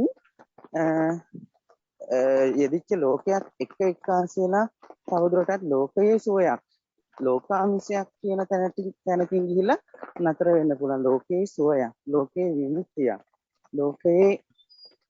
ලෝකයේ තුල නැවැත්මක් කියන කාරණේ නතර වෙන්න පුළුවන්. හැබැයි හැදිච්ච කෝණයට කියලා කියනකොට හැදිච්ච කෝණය කියලා කියන්නේම නුවණේ භාවිතයක් එක්කනේ. අන්න එතනට සිහියයි යොමු විය යුත්තේ. ඒකට සිහිය හුදකලාව ඒකලාව කතා කරන්නේ නැහැ.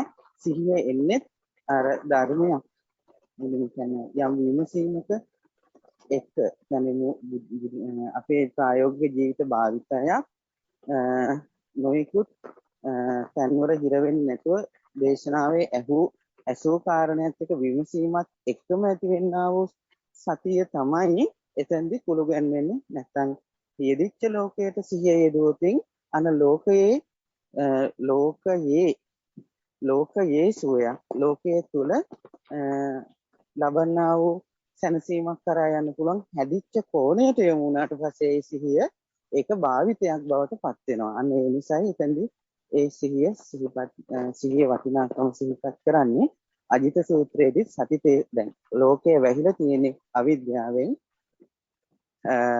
සති තේසං නිවාරණ ඕන්ගේ නිවාරණය නැත්නම් ආවරණය කිරීම කියන්නේ වැහිච්ච එක විවෘත වෙන්නේ සිහිය කියන දේ මූලික වීම. කොහොමද අර මූලික සූත්‍රයේදී පැහැදිලි කරනෝනේ ඡන්ද මූලක සබ්බේ ධම්මා කියන ලෝක පැත්තෙන් උනත් හැම සමාවෙන්නේ මේ සතිය පිළිබඳව සිහිය සතාධිපතේය සිහිය තමයි ආධිපත්‍ය දරන්නේ.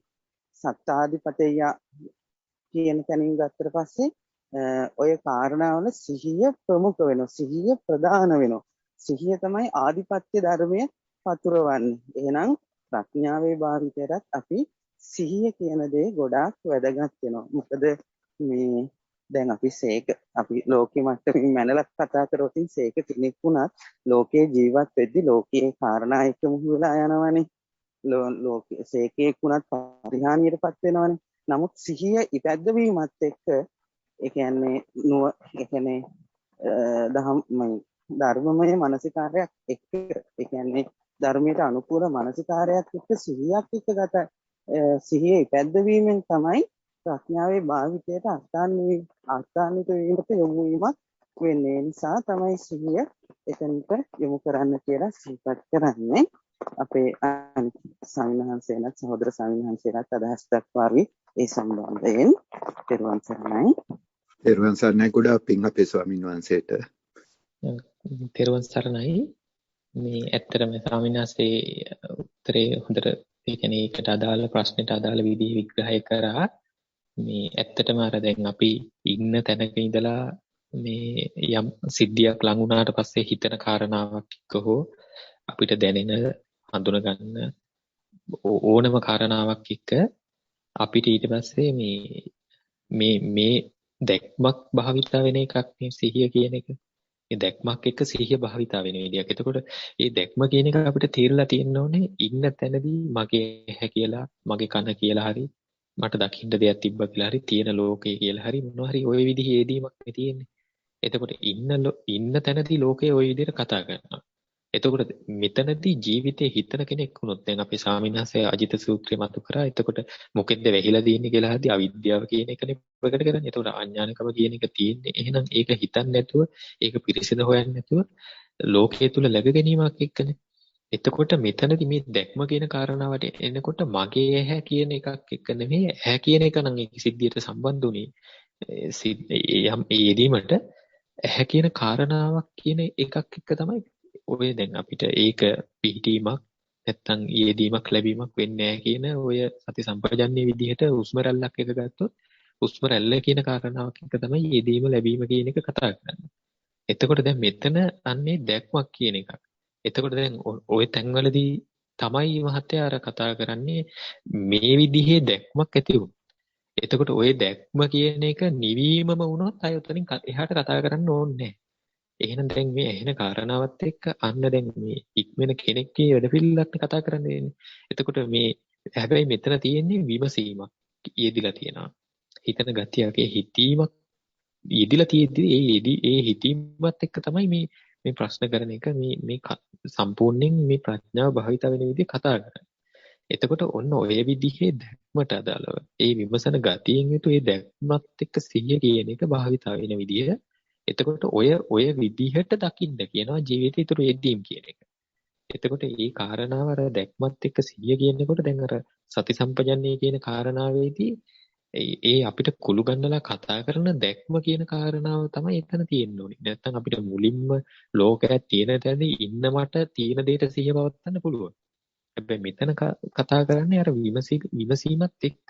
ඒ කාරණාවක් අපිට හුස්ම රැල්ල කියලා කාරණාවක් නම් අපිට සිද්ධියකට සංසිද්ධියට අපි ලං වෙන්නේ ඒකට අවධානය යොමු කරලා මේ විමසන ගතියෙන් යුතුව අන්නේ ඒ විමසන ගතියක් එක්ක එහෙනම් දැක්ම කියලා කියන්නේ ඒක යෙදීමක් ලැබීමක් වෙන්නේ නැහැ පිහිටීමක් වෙන්නේ නැහැ කියලානේ ස්වාමීන් වහන්සේ කුළු ගන්නන්නේ. එතකොට අන්නේ දැක්ම කියන කාරණාවත් එක්ක යෙදෙන එක ඒක ආයි අපිට මම පවත්වන සිහිය කියන තැනකට ආයි එන්න බෑ කොහොමත් මේ කතා කරද්දී මම කියලා ගැනීම සුදුසු නෑ කියන ඒ වගේ පැත්තකට ගිහිල්ලානේ කියන්නේ ලෝකයේ තුල ඉබඳු වූ දැක්මක්.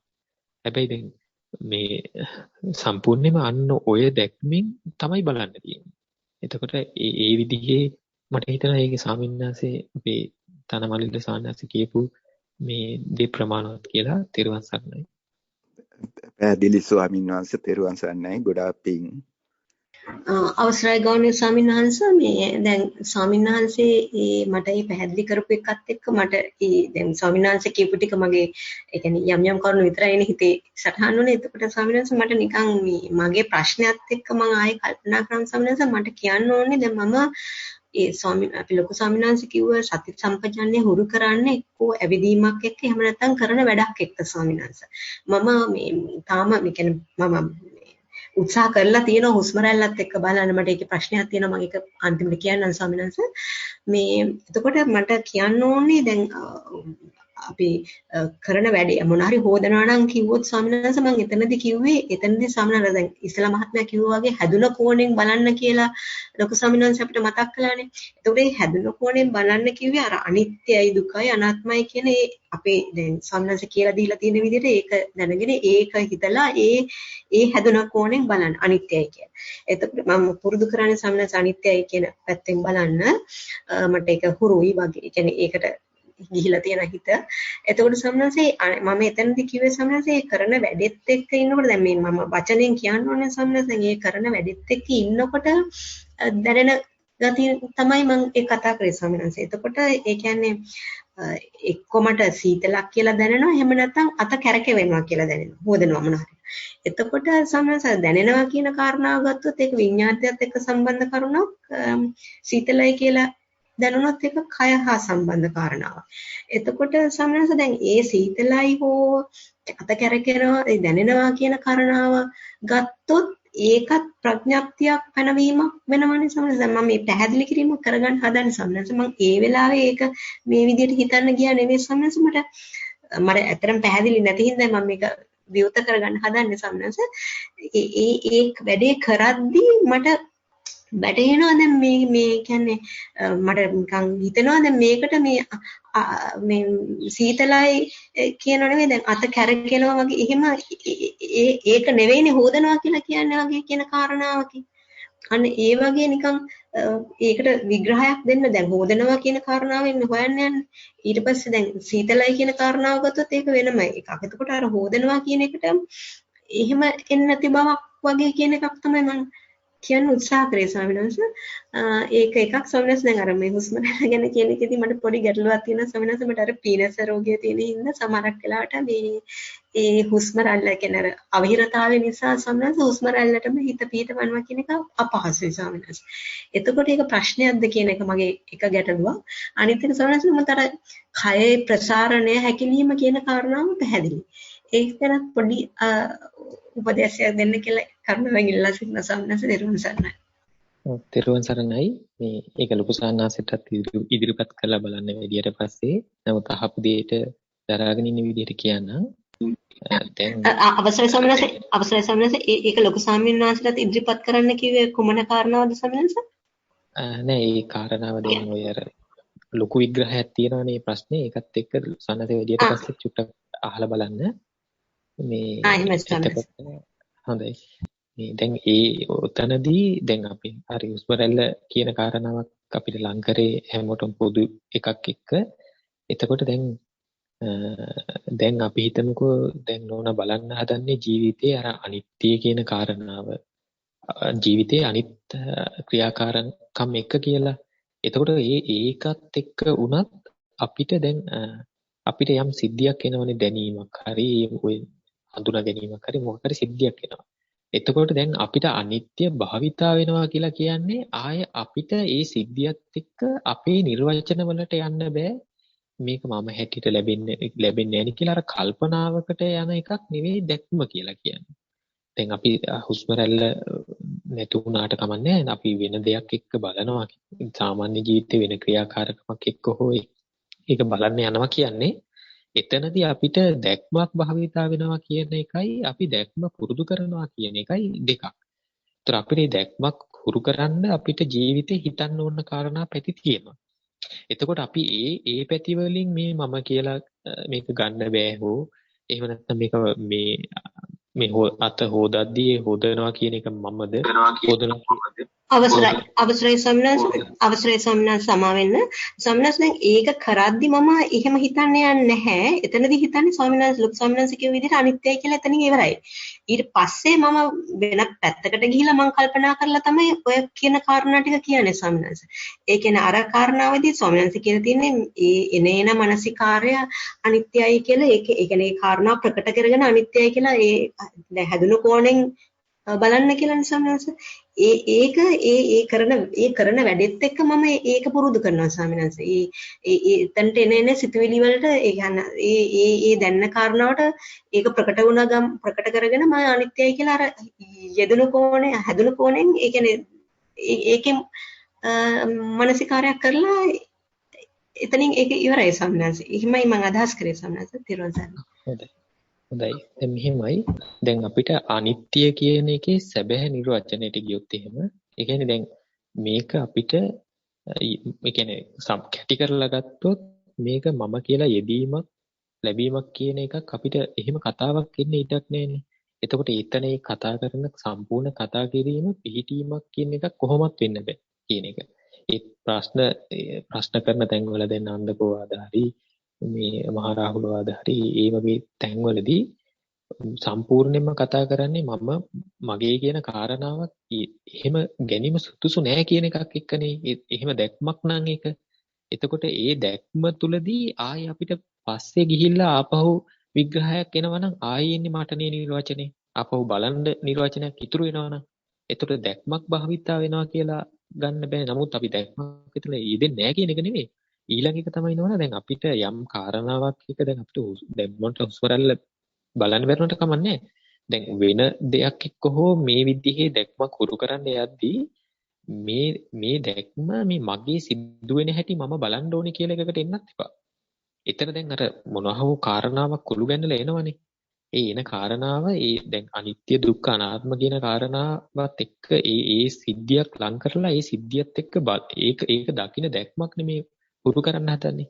එතකොට මේ දැක්මේදී ආයේ කල්පනාවකට ගිහිල්ලා ඒකේ විග්‍රහාත්මක දේ ගන්න ඉඩක් වෙනවා කියන්නේ දැක්ම භාවිතා වෙලා කියලා කියන්න බෑ. එහෙම දැක්ම භාවිතා වුණා නම් ඒ දැක්ම තුල මම මගේ කියලා ගැනීම සුදුසු නෑ කියන ස්වභාවයක් එක්ක නම් තියෙන්නේ. ඒකට විග්‍රහයක් එන්න බෑනේ. ඒ දැක්ම ඥානයක් වුණොත් එහෙම, ඒ කියන්නේ ඒ දැක්ම යථාර්ථවාදී වුණොත් එහෙම එතකොට මේක සම්පූර්ණයෙන්ම අර ආපහු අපේ පැත්තට ඒ අත්දැකීමේ සිද්ධියත් එක්ක ඉන්න පුළුවන් වුණා නම් අන්න ඒ සිද්ධියේදී තමයි අනිත්‍ය කියන එක සැබෑ අර්ථකථනය එන්නේ. අත්දැකීමේ සිද්ධියත් එක්කම විතරක් යුතු. දැනීමේ මොකක් හරි දැනුණා නම් ඒ දැනීම කියන කාරණාවක යෙදීමක් තමයි මනාව යෙදීමක්. හැබැයි දැන් ඒක ඊට පස්සේ එතනින් එහාට ලං වෙලා දැන ගැනීමක් ඔස්සේ හෝ වෙනත් කරුණක් එක්ක විග්‍රහයක් එන්නේ මම එක්කනේ. එතකොට දැක්මක් භාවිතා වෙනවා කියලා කියන්නේ ඒක ලෝකෙට කියලා දෙනවා දැක්මක් භාවිතා වෙනවා කියලා. හැබැයි මේ දැක්ම අයිති මටද අරයටද මෙයාටද කියන කතාවක් එන්න බෑ. ඒ දැක්ම මට බලන්න පුළුවන් කියලා එකක් එනවා නම් ආයි මමනේ දැක්මක් බලන්න යන්නේ. එතකොට එතෙන් ආයි විග්‍රහයක් එනවා නම් ආයි ඒක එතන අත්දැකපු විදිහක් මට ආපහු බලනකොට ඒ අත්දැකීම ආයි විග්‍රහ කරලා ඉදිරිපත් කරන්න එනවනම් අර දැක්මක් භාවිතා වුණා කියලා කතා කරන්න ඉඩක් නැහැ. එතකොට දැන් ඒක නිසා අන්න මේ යථාර්ථවාදී වෙන්න ඕනේ දැක්ම කියන එක අපිට ජීවිතේ අනික් කාරණාවක් එක ඒ කියන්නේ දැකීම කියන එකක් හරි එහෙම නැත්නම් දැනුණා කියන එකක් හරි මොකක් හෝ සිද්ධියක් ඒ විචක්ෂණයක් එක්ක අන්න අර සම්පූර්ණයෙන් මේ නුවණින් විමසීමක් කියන එකක් ඉස්මතු. ඒ ඉස්මතු වෙන එක අර මානසික සංකල්ප වලට යන්න ඉඩක් නැහැනේ ඒ දැක්මක් භාවිතා වෙද්දී. ඒක තමාගේ කල්පනාව තමාගේ ප්‍රකල්පනයකට යන්න ඉඩක් නැහැනේ. එතකොට හැබැයි මේ සිද්ධිය එහෙම යථාර්ථවාදී වේක වුණා නම් ආයේ ඒක දැන් අපිට ඒකේ නිවීමක් කියන එකක් උනේ නැත්තම් කොහොමත් ඉතින් අපිට ඒ හිතන කාරණාවේ දැක්ම භාවිතාව වෙලාවක් සහ ඒක දැක්ම භාවිතා කරන්නේ නැති වෙලාවක් යෙදෙනවා. එතකොට මේක දැක්ම යථාර්ථවාදී වෙලා තියෙනවා නම් ආයේ අපිට මෙන්න මේ ඒ කියන්නේ දෙකක් විදිහට හමු වීම ඥානයක් නෙවෙයි මෙතනදී අපිට. එහෙනම් මෙතන සම්පූර්ණයෙන් දැක්මක් කියන එක භාවිතා වෙලා තියෙනවා. ඒ එළියට ගිහිල්ලා ඒක දිහා බලනකොට ඒ දැක්මේ නිර්වචන ටිකක් මට දෙන්න පුළුවන්.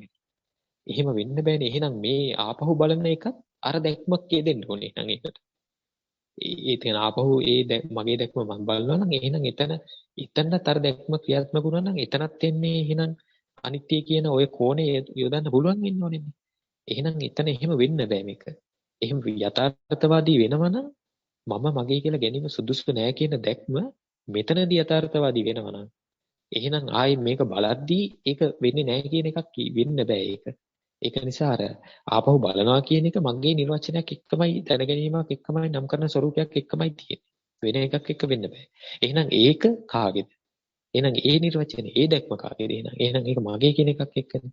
එහෙනම් අර යථාර්ථවාදී විදිහට අපිට ඕනම කාරණාවක් එක්ක අනිත්‍ය කියන කාරණාව යෙදීමක් ලැබීමක් වෙන්නේ නැති තැනදී ආයේ ඒක වෙන්නේ නැති බවක් දැනගත්තා කියන එකක් එක්ක මම ඉන්න බෑ. දැනගත්තා කියන එකක් එක්ක මම ඉන්නවනම් ආපහු එහෙනම් ඒ දැන ගැනීම කියන එක නිට්ටයයිනේ. ඒක මගේනේ කියන කාරණාවක්. එහෙනම් මොන සම්පූර්ණයෙන්ම මේක අනිත්‍ය යථාර්ථවාදී වුණා නම් දැන් නන්දකෝවද සූත්‍රයේ භික්ෂුණීන් කියන්නේ මේ ඇහැ ওই විදිහට අනිත්‍ය දුක්ඛ කතා කරන තැනදී මේ ආපහු ඒකම කතා කරන්න කියලා. කොහොමද උත්තර දුන්නේ කියලා යථා භූතයෙන් කියනවා. ඒක සම්පූර්ණයෙන්ම ඒ විමසන ගතියෙන් යුතුව ඒකත් එක්කම එකතුලා අන්න ඒ දැක්ම සිහිය ඒකත් එක්කම අර යෝනිසෝ මනසිකාරය කියන එකක් ඉදීමක් එක්ක තමයි කතා කරන්නේ. එතකොට ආපහු කතා කරද්දිත් ඒක ඒ විදිහම. එතකොට මේ ආපහු මේක මෙතනදී අපි මේ කාරණාවක් එක්ක ජීවිතේ ඕනම ක්‍රියාවක් එක්ක හෝ අපිට යෙදෙන සිද්ධියක් මුල් කරගෙන ඒ සිද්ධියේ අනිත්‍යතාවය කියන එක අපිට සංකල්පයක් නොවේ දැක්මක් භාවිතා වෙනවා නම් මේ දැක්ම කියන කාරණාව දිහා ආයේ බලද්දී ඒ බලන කාරණාවත් ඒ දැක්මක් වෙන්න ඕන. ඒක නිසා අර එහෙනම් නෝන ආයේ බලනකොට ඒ කියන්නේ ඒ බැලීමක් කරලා විග්‍රහයක් මේක අනිත්‍ය සිදු වෙලාද කියන විග්‍රහයකට යන්න ඕනේ. අනිත්‍යද මේකේ සිදු වෙන්නේ. එහෙම නැත්නම් මේකේ දැනීම දැන් අපි හිතමුකෝ අර මුතමත්තන් කියලා මොකක් අර ඊපෙරද දාලා තිබ්බ සාකච්ඡාව අහලා ඉවර වෙලා දැන් ඒකේ මේ කාරණා හතරක් හැටියට කියලා දීලා මේ කාරණා හතරක් තියෙනවා මේ හතර මම හිතන කාරණාවේදී සිදු විය යුතුයි කියලා අනාගත අපේක්ෂාවකින් න්‍යායකට රිංගගෙන එහෙම යන්න ඕනේ. අපි තාත්වික විදියට බලලා ඒ බලන කාරණාවේදී දැන් මගේ විඤ්ඤාත භවි ඒ කියන්නේ ඒ කියන ස්වභාවයත් මගේ සිද්ධ නොවන හැටියටයි මම කියන්නේ. දැන ගැනීමක් කියන කාරණාවක් හෝ සිදු නොවන විදිහට මම මේ ක්‍රියාව කරන්න ඕනේ කියන සංකල්පයකට යන්න ඕනේ. එතකොට දැන් අපි අන්න අර අනිත්‍ය දුක් අනාත්ම සහ ditta sutta mutta විඤ්ඤාත කියන මේ කාරණා ටික අරගෙන අර දැනුම කියන එක ගැළපිල්ලකට ඇවිල්ලා ඒ ගැළපිල්ල මං හිතන කාරණාවෙදි සිදුවිය යුතුයි කියන දැක්මක් තියෙනවා. එතකොට ඒක කාගේද? ඒ නිර්වචනත් එක්ක අන්න දැන් අපිට ආපහු ඒ දකින්න කාරණාව දෙන්න ඕන. අපි හිතමුකෝ දැන් අත හොද්දද්දි හරි මොන හරි එකදී ඒ දකින්න කාරණාව ඊට පස්සේ අන්න අර ලැබිච්ච දැනුම කියන කාරණාවත් එක්ක බලන්න. එතකොට දැනුම කියන කාරණාව අන්න දැන් බාහිරට ওই විමසන ගතිය කියන එක යෙදුනට පස්සේ ඒ විමසන ගතියෙන් යුතුව අර භික්ෂුණීන් බාහිරට යොමු වීමක් වුණා. ඒ බාහිරට යොමු වීමේදී ඒ දැකීම කියන කාරණාව මුල් කරගෙන එහෙම ඒක ඇහැනම් ඒක කන කියන එකක් එක්කනම් ඒක දැනුණා හෝ දැනගත්තා හෝ කුමන හෝ දෙයක් එක්කනම් තියෙන්නේ අන්නක මෙතනදී අසරණ මේ දැක්මක් එක්ක අපිට ඉන්න තැනකදී අසරණකමක් එනවා මේ හොයන ගතියක් මේක අහගන්න ඕනේ කියන එකක් මතුවෙන්න ඕනේ. ඒ අහගන්න ඕනේ කියන එකක් මතුවෙන්නේ මේකට යථාර්ථවාදීව මේක ඇත්තක් කියලා ගන්නත් බෑ මේක නෑ කියලා එක්කුත් නෑ ඒක මගේ කියලා ගන්නත් බෑ එහෙනම් මේකෙදී අන්න ගොඩ නැගෙන්න ඕනේ සම්පූර්ණයෙන්ම අර බාහිරට යොමු වෙනවා කියන එක. එතකොට මේ බාහිරට යොමු වීම කියන කාරණාවක් එක්ක ඒ බාහිරට අනුගත වීමක් එක්ක තමයි මේකේ සැබෑ වූ අනිත්‍ය කුළු ගන්නලා කතා කරන්නේ. නැතුව අර ආපහු අපි මේ අනිත්‍ය කියන කාරණාවක් මේ අපිට දැක්මක් භාවිතා වුණා කියලා ආපහු එළියට ගිහිල්ලා අපි අර දික්ක සුතමුත විඤ්ඤාත කියන කාරණාවල් එක්ක ආපහු අපේ දැක්ම සිදුවීම සර්ච් කරලා බලන්න යනවා කියන්නේ සංසන්දනය. තමන්ගේ විග්‍රහයක්. එතකොට අන්න ඒ කාරණා මට හිතෙන්නේ අර මේ තමයි කනෝනගේ අර එතන අර ඒ බලන්න යන කෝණෙත් එක්ක තමයි ප්‍රශ්න ඉදිරියක් කියන්නේ. ඉතින් දැක්ම භාවිතා වෙනවා නම් ඒ සැබෑ දැක්ම භාවිතා වීම යථාභූතයක් එක්කනම් තියෙන්නේ. ඒ දැක්ම තුළ මගේ ආත්මය හැටියට ගැනීම සුදුසු නැහැ කියලා දැක්මක් නම් තියෙන්නේ. ඒ දැක්ම පිළිබඳව ආයි විග්‍රහයකට තමන්ගේ කෝණයකට ලං වෙලා ඉන්න විදියක් නැහැ. මොකද සුදුසු නැහැ කියන එක අර්ථවදී වුණා නම් මගේ කෝණයක් එක්ක ආයි කතා කරන්න ඉඩක් නැහැ. මම හිතන්නේ ඒ කියන්නේ දරාගත්ත විදියටයි කිව්වේ තෙරුවන් සරණයි. තෙරුවන් සරණයි ගෞරවනීය ස්වාමීන් වහන්සේ මේ ලොකු ස්වාමීන් වහන්සේ මම කියන්නේ වැඩ සිටිනවා. ස්වාමීන් වහන්සේ ඉල්ලා සිටි පරිදි මම ලොකු ස්වාමීන් වහන්සේට ප්‍රශ්නය ඉදිරිපත් කරන්න අවසරයිද? හොඳයි ඉදිරිපත් කරන්න. ගෞරවනීය ස්වාමීන් වහන්සේගෙන් අවසරයි. ස්වාමීන් වහන්සේ මේ කාරණාව කතා කර හිටිය ස්වාමීන් වහන්සේ මේ අමතදස්සි ගෞරවනීය ස්වාමීන් වහන්සේ මට පැහැදිලි කිරීමක් කරන ගමන් මට මතුවෙච්ච ඒ කාරණාවක් එක්කම මගේ තිබිච්ච ප්‍රශ්නයක් මම කතා කරගෙන ගියේ. නමුත් ස්වාමීන් වහන්සේ මට එතනදී කියන්න ඕනුනේ දැන් ස්වාමීන් වහන්සේ අපිට අවවාද කළා තියෙන්නේ උපදෙස් දීලා තියෙනවානේ මේ අර භාවනා කිරීමක් හුරු කරන්න කියලා ස්වාමීන් වහන්සේ මේ සති සම්පජාන්නේ කියන්නේ යෙදෙන කාරණාවත් එක්ක අනිත්‍යයි කියන හෝ දුකයි කියන මානසිකාරයත් එක්ක අර හැදුන කෝණයකින් බලන්න කියන එක ස්වාමීන් වහන්සේ දැන් තියෙන විදිහකට. එතකොට ස්වාමීන් වහන්සේ මට එතනදී කියන්න ඕනේ දැන් මම මේ කරන කාරණාව මේ කරන එක මට යථාර්ථ වශයෙන් අවබෝධයක් හරි ඒක දැක්ම හරි කියන කාරණාවකින් නෙවෙයි ස්වාමීන් වහන්සේ මම දැන් මේ කරන එකයි මම කියලා ස්වාමීන් වහන්සේට පැහැදිලි කරගන්න හදන්නේ ඒක සුදුසුද එහෙමද කෙරෙන්න ඕනේ කියන එක ස්වාමීන් වහන්සේ. එතකොට ස්වාමීන් වහන්සේ දැන් මට ඕනුනේ දැන් ස්වාමීන් වහන්සේගේ අන්තිම ධර්ම සාකච්ඡාවේදී තර දිට්ඨ සුතමුත විඤ්ඤාත කියන කාරණාවත් එක්ක කතා කරලා එතනදී දැන් මම වැඩක් කරනකොට සාමාන්‍යයෙන් හොදනවා වගේ දෙයක් ගත්තාම මට ඒ සිහියත් එක්ක තමයි මම ඒ කරන්නේ. ඒ කියන්නේ එන කාරණාවට සිහිය පිහිටවල උත්සාහයක් ගන්නවා. එන කාරණාවට සිහිය පිහිටවලා ඒක ප්‍රකට කරගෙන අනිත්‍යයි කියලා මානසිකාරයක් කරන්නේ. එතකොට එහෙම කරද්දි මට වැටහිච්ච දෙයක් තමයි ස්වාමීන් වහන්සේ අර ස්වාමීන් වහන්සේ ධර්ම සාකච්ඡාවේදී ඒ දේ ප්‍රකට කරලා කිව්වා දැනීම කියන එක ආවත් ඒකත් ප්‍රඥප්තියක් පැනවීමක් කියන එක. එතකොට හොදනකොට ඒ වතුරවල සීතල ස්වභාවය ගත්තත් ඒකක් දැනීමක් ඒක මේ ඒ කියන්නේ ප්‍රඥාත්තියක් එකක් පැනවීමක් වෙනවා. එතකොට ඒකත් අර සද්ධාරුචි ආකාර පරිවිතක්කේ ඒකට ගිහිල්ලා එතනින් යන කාරණාවක් කියන එක. එතකොට ස්වාමීන් වහන්සේ මුතය කියන කාරණාව ඒ දැනීම කියන එක එහෙමයි.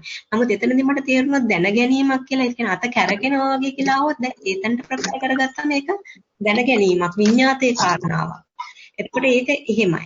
එතකොට ඒකත් අනිත්‍යයි කියලා මානසිකාරයක් කරනවා. එතකොට නමුත් දැන් ඊට පස්සේ මම දැන් මේ යථාර්ථ වශයෙන් ඒක අවබෝධ වීමක් සම්බන්ධයෙන් නෙවෙයි. නමුත් ඊට පස්සේ මානසිකාර කරනකොට කියන්නේ හිතන්න ඒ ගැන ඒ කරපු දේ ගැන හිතන්න ගියාම තේරෙනවා දැන් මේ හොදනවා කියන කාරණාවනේ එක යොමුනේ. එහෙම නැත්නම් සීතලයි කියන කාරණා ඒවට විග්‍රහයන් එන්න බෑයි කියනවා වගේ නිකන් ඒ වෙලාවට සීපත් වීමක් වෙනවා ස්වාමීන් වහන්සේ. අන්න ඒ කාරණා ගැන පොඩ්ඩක් පැහැදිලි කරගන්නයි කතා කරේ ස්වාමීන් වහන්සේ. තෙරුවන් සරණයි. මම ඇත්තටම අමද්දස්ති කරපු විග්‍රහ කිරීම අහගෙන හිටියේ. ඒකෙදි හරීම ලස්සනට ඒ ටික විග්‍රහ කරන්න යෙදුනා. මොකද්ද යථාර්ථවාදීව ඒ කාරණාව සිදු වෙන්නේ කොහොමද කියන එක. මොකද ඇත්තටම යථාර්ථවාදීව සිදුවෙන වැඩපිළිවෙලකට අපි ක්‍රමානුකූලව හික්මෙන්නට ඕනනේ. දැන් අපි ගත්තොත් එහෙනම් දැන් ධම්මිකනවන අහපු ප්‍රශ්න එක්කත් එක්කම දැස්සී කතා කරේ නිවැරදිවම අනිත්‍ය කියන කාරණාවට යොමු වෙන්න. දැන් අපි ගත්තොත් අපි මුලින්ම යම් යම් දේවල් අපට දැන් දැනන විදිහට අපි කරනවා. දැන් අපි ඒක හරි දැන් මම මේ කරන එක හොඳයි. දැන් මට මේක වැඩෙනවා. දැන් ඔතනින් අපි නතර වෙන එකක් වෙන්න බෑනේ. අපිට පුළුවන් හැටියට මොනවා හරි කාරණාවක් ඔස්සේ අපි හික්මෙන්න යමක් අපට හික්මෙන්න යමක් ඉදිරිපත් වෙද්දී අපි ඒක කරනවා. හැබැයි ඒ කරන කාරණාව එක්ක අපිට තෘප්තිමත් වීමකින් නතර වෙන්න අපට යමක් හම්බ වෙනවා නම් එතනදී අපිට ඊතරන් ප්‍රතිපදාව කියන කාරණාවක් සිදුවීම වෙන්නේ නැහැ. ඒ වගේම තමයි අපට ආයේ බාහිරට යොමු වීමක්, කල්යාණ මිත්‍රයෙකුට යොමු වීමක් අවශ්‍යතාවයක් වෙන්නේ නැහැ. දැන් ධම්මිකනවන හැම ගත්තාම දැන් ඔබතුමිය මම හිතන්නේ දැන් අපි කියන කාරණාව කරන්න උත්සාහයක් දරනවානේ. හැබැයි කරන්න දරන උත්සාහය හරි දැන් මම මේක කරනවා මේක තමයි හරි දේ කියලා සතුටක්, ඒ කියන්නේ සතුටක් කියන්නේ එතන ඒක තුල කරන දේ තුල අපේ තෘප්තිමත් භාවයක් වෙනවා නම් එතනින් එහාට අපට දියුණුවක් ඕනේ නැහැ. හැබැයි අපේ ගතිය තමයි කොහොමත් අපි කරන කරුණක් එක්ක මොනවාරි කාරණාවක් එක්ක ඒකේ වින්දනයක් අපට එනවා. හැබැයි අපි ආයෙ යොමු වෙනවා කියන්නේ ඒ ලබන කරුණ අපට තහවුරු වෙන්න ඕන විග්‍රහයක් වෙන්න නෙමෙයි. අන්න ඒකට තමයි කල්යාණ මිත්‍රයාට නැවත යොමු වෙලා නැවත අපට ඉදිරින් ඉදිරියට යන්න අවශ්‍ය වෙන විදිහේ කරුණු ටිකක් ඉස්මතු වෙන එක. ඉතින් ඒක මම දැක්කා මම දැස් ලස්සන ටික විග්‍රහ කරා. කියන්නේ නිවැරදිවම මොකක්ද ප්‍රතිපදාව? නිවැරදිවම කුමක්ද අපි අනිත්‍ය දැක්ම කියන කාරණාව සිදු වෙනවා නම් ඒ කියන්නේ ඒක හැබැයි ඒකත් මතක තියාගන්න ඕනේ අපට ඇහෙන විදිහ වෙන්නේ මම ඉද්දි මට කල්යාණ මිත්‍රයෙක්ගෙන් ඇහෙනවා කියන එක. මම ඉද්දි මට කල්යාණ මිත්‍රයෙක්ගෙන් ඇහෙනවා. එතකොට අපට මේ ලෝකයක් තියෙනවා. හැබැයි ඇහෙන කරුණ හිතන්න දෙයක් වෙනකොට හිතන විදිහේදී අපට ලැබෙන විදිහක් වෙන්නේ නැති දෙයක් තමයි ඉස්මතු වෙන්නට ඕනත්තේ. සක්කාය නිරෝධය. එතකොට එහෙනම් අපි අහපව ඒ ක්‍රමයට හිතන්න හුරු වෙනවා. එතකොට ඒ ක්‍රමයට හිතන්න හුරු වෙනකොට අපේ දැක්මක් ફોકસ වෙනවා. යම් කිසි විදිහකට හැදෙනවා. දැන් මම අර අනිත්‍ය දුක්ඛ අනාත්ම මානසිකාරයක් කරන්න කිව්වා මිසක් මම හොඳට මතක ඇති ඒ කියපු සම්පජාන ක්‍රමයේදී අනිත්‍ය වෙන්නේ කොහොමද දුක වෙන්නේ කොහොමද අනාත්ම වෙන්නේ කොහොමද කියලා හිතන්න කිව්වේ නැහැ. මානසිකාරයක්. මොකද මේ මානසිකාරය දුන්නේ අර දැන් අපි මේ මම උපමාවක් කියන්නම්කො මෙහෙම. දැන් ඔන්න අපිට මේ උදේ නැගිටින්න අවශ්‍ය වෙලා මොකක් හරි ගමනක් යන්න හරි මොනවා හරි කරන්න අපි එලාම් එකක් තියෙනවා. එලාම් එකක් තිබ්බට පස්සේ අපි එලාම් එකේ සද්දෙට නැගිටිනවා. හැබැයි එලාම් එක වැදීම කියන කාරණාව නෙමෙයි අපේ ඒ කියන්නේ දැන් අපි හිතමු ළමයෙකුට ඉස්කෝලේ යන්න නැත්නම් ඔබට රස්සාවකට යන්න එලාම් එක තියෙනවා. එලාම් එකෙන් අපිට sannivedanaya වෙන්නේ එලාම් එක වැදුණා. ආබෙන් එලාම් එක වැදුණා. අර එලාම් එක වැදුණා. එලාම් එක කොහමද? එලාම් එකේ සද්ද කොයි වගේද? එලාම් එක ඇයි වැදුනේ? ඒකට නෙමෙයි. ඒක අපිට අර නිකන් මේ පොඩි කියන්නේ උපකාර කියලා කියන්නේ තර ඒක අපිට sannivedanayak විතරයි කරන්නේ. ඒ එලාම් එක වැදුනට පස්සේ අපේ කෘත්‍ය අපි කරනවා. එලාම් එක අදාළවත් නෑ. එලාම් එක අදාළවත් නෑ. එලාම් එකෙන් නැගිට්ටා දැන් මොකද කරන්නේ ඉක්මනින් ලැහැත්ති වුණා රස්සාවට ගියා ධර්ම සාකච්ඡාවකට දැන් වෙන කෘත්‍යයක් කරන කෘත්‍ය වෙනස් හැබැයි එලාම් එකකින් අපට පණිවිඩයක් දුන්නා අවදි වෙන්න කියලා අන්න ඒ වගේ තමයි අර අනිත්‍ය දුක්ඛ අනාත්ම මානසිකාරයක් විතරක් මම කිව්වේ දෙන්න කියලා ඒකේ හිතන්න එපා කියලා මම කිව්වනේ මොකද හිතීම තුලින් අපි අහපව් අපි අර මේ සංකල්ප ටිකක් අපි දාන්නේ අපි හැබැයි හිතලා තියෙනකොට කලින් හිතලා තියෙනකොට අනිත්‍ය දුක්ඛ අනාත්ම පිළිබඳව ඒ හිතපු කාරණාව තුළින් අපට වැටහීමක් එනවා මොනවා හරි. හිතපු කාරණාව තුලින්. ඒ වැටහීමට අදාළ ඉඩ දෙන්න තමයි මම අර මානසිකාරය කරන්න කිව්වේ. එතකොට එහෙනම් අපි මොනවා හරි කාරණාවක් කරනකොට ඒ කරන කාරණාවේ අපි විචක්ෂණය කරනවා කියන එක නෙමෙයි එවෙලේ දැක්ම කියන නැත්තම් අපේ මම අර අනුയോഗ පච්චවේක්කනා කියන කාරණාවත් එක පැහැදිලි කරේ. ඒ කරුණ සිදුවිය යුත්තේ එකත් එක්ක නෙමෙයි. හිතනවා කියන එක නෙමෙයි. අපි අර අපේ තිබිච්ච වැටහිච්ච බව. දැන් මේ අවස්ථාවේදී අපි කරන කාරණාවක් හරි මොනවා හරි දෙයක් එක්ක කල්යාණ මිත්‍රයෙක්ගෙන් අහනකොට මට කල්යාණ මිත්‍රයා ඉන්නවා දැන් කියන දෙයක් ඇහෙනවා. අන්න අනුගත වීම තියෙද්දි ඒ කරුණ එක හිතනවා. ඒ හිතීම තුලින් ආයෙ වැටහීම දියුණු වෙනවා. හැබැයි අර හිතීම කියන සංකල්පේනවා නෙමෙයි. ඊළඟට ආයෙ භාවිතා කරනකොට ඒ වැටහීම එක තමයි ආයෙ භාවිතා වෙන්නේ. හැබැයි එතෙන්ද යමුනාට පස්සේ ආයෙ කල්පනා කරලා හරියන්නේ නැහැ. ඒක භාවිතය. ආයෙ අපට මේ මොනවා හරි ආයෙ කල්යාණ මිත්‍රයෙන් ඇහෙනවා. මෙන්න මේ විදිහට තමයි අපට දියුණු වීමක් කරා යන්න තියෙන්නේ. ඒ දැන් දියුණු වීමක් කරා යනවා කියනකොටත් දැන් මේක තමයි දියුණු වීම. මේක තමයි විග්‍රහය. එහෙම හම්බෙන එකක් නෙමෙයි. දැන් රමද්දාස්සෙත් ලස්සනට පැහැදිලි කරේ මේ හරි අනිත්‍යයි කියන්නේ මේක අනිත්‍ය කියන කාරණා මේ වගේ දෙයක්. දැන් එහි විදිහ මොනවා හරි වැටහීමක් එනවනම් එතන සැබෑවටම අපේ සංකල්පයකට ආයි ගිහිල්ලා. ඊළඟට අර මුත කියන සාකච්ඡාව ආවේ ඒකෙදිතර පැහැදිලි කරලා පෙන්නවනේ මුතයක් කියලා හරි බවක් ලැබිලා. මුතේ කියන කාරණාව දැන් බලන්නට ඕනේ. ඒව ඔක්කොම අපේ සංකල්ප. යෙදෙන යෙදීමේ දකින දැක්ම කියන එකයි සංකල්පයක් දාලා දකිනවා කියන එකයි දෙකක්. ඉතින් ඒක නිසා අපි මේ හොයන්න ඕනේ. දැන් අපි ගත්තොත් දැන් ඔබතුමී කිව්වා අර සිසිලස දැනෙනවා නැත්නම් මොන හරි දැනෙනවා කියන එක හරි ඒක සාධාරණයි. අපේ ප්‍රායෝගිකව අපි දැනෙච්ච දේ හොයන්න යන්නේ. හැබැයි මේක මුතයක් මේක විඤ්ඤාතයක් මේක සුතයක් මේක දිත්තයක් ඒව අපි සංකල්ප දානවා. ඒ සංකල්පයකට යන්නේ නැතුව අපි අර කාරණාව එක්ක හොයන්න එක්ක අනියෝග පච්චවේක්කනාවකට සිදු වෙන්න අපේ භාවිතයත් එක්ක ඊළඟට ඒකින් වෙන ප්‍රතිඵලයක් පිළිබඳව කිසිව දෙයක් පිළිබඳව හැඟීමක් අපට ලැබෙන්න නැති වෙන්නට ඕනේ. අපිට මේ විදිහට දැන් අපි ටික පාට කිව්වට ඒක වෙන්නේ නැහැ. ඒකටනේ අපට කල්යාණ මිත්‍රයෙක් මුළු මහත් ධර්ම මාර්ගයම කියලා කියන්නේ. නැවත නැවත අපට විචක්ෂණය කරන්න යමක් ඉස්මතු වෙනවා. නැවත නැවත විචක්ෂණය කරන්න යමක් ඉස්මතු වෙනවා. ඔන්න ඔය ගතියෙන් තමයි අපේ දියුණු වීම තියෙන්නේ. ඔන්න ඕවා ටික ක්‍රමානුකූලව අපිට තුල සිද්ධ වෙන්නට ඕනේ. ඉතින් ඒ නිසා කරනකොට අපිට මේ සාකච්ඡා කරන තැනදී අපි අර ඇතුළේ වැටහීමකට තව තවත් ඉඩ ඉස්මතු වෙවි එන්නට ඕනේ. ඇතුළේ වැටහීමකට ඉඩ ඉස්මතු වෙන්නේ නැතුව අපිට මොනවා හරි කාරණාවක් හරි මේක දැන් කියලා තහවුරු වෙනවා නම් එතන ඇත්තරම ඒ කියපු කාරණාව තුළ සද්ධා රුචි අනුසවාකාර පරිත්තක දිටිනිඥානකන්ත කියන කාරණාවට වැටෙනවා. මම ඇත්තරම ඊයේ බෞද්ධයකේ දේශනාවක් කරා අපි ඒක නම් විකාශය වෙන්නේ බොහෝ කල් ගිහිල්ලා තංකි සූත්‍රය ඇසුරු කරගෙන කළේ.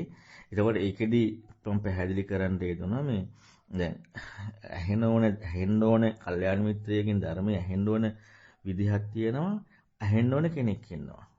මම ඔබ සියලු දෙනාටම පැහැදිලි කරලා දීලා තියෙනවා. දැන් ඔබලා මම යම් කිසි මට්ටමකට හිතන්න හුරු කරවලා තියෙනවා.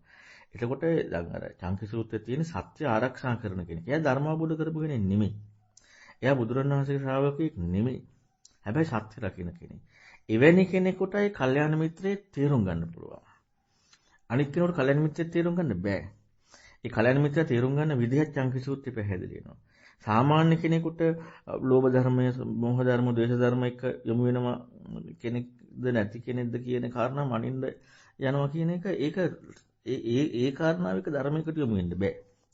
හැබැයි අර සත්‍යවාදී කෙනෙක් යොමු වුණාට පස්සේ අන්න අර ලෝභ ධර්ම, ද්වේෂ ධර්ම, මෝහ ධර්ම කියන කරුණු එක මම මෝහ ධර්ම කියන කාරණා ලස්සනට පැහැදිලි කරා. ඒ කියන්නේ මෝහ ධර්මයක් කියලා කියන්නේ අපට මොනවා හරි අපි මනින කෝණයකට තහවුරු වෙන විග්‍රහයක් නම් ඇහෙන්නේ පිටින්. ඒ කියන්නේ අපි මනින කෝණයකට සද්ධාරුචි අනුසව ආකාර පරිවිතක්ක දිටිරිඥානක්කන්ති කෝණයකට තහවුරු වෙන දෙයක් නම් පිටින් ඇහෙන්නේ. එතකොට සත්‍යවාදී කෙනාට වැටහෙනවා තමන්ගේ කෝණය නිර්වචනයකට මේ කියන්නේ දැන් අපි උදාහරණයක් ගත්තොත් ඇසීම කියන කාරණාව අපේ මැනීමක් කියන කාරණාවකට තහවුරු වෙන එකක් නම් විග්‍රහය ඒක මෝහනීය ධර්මයක්.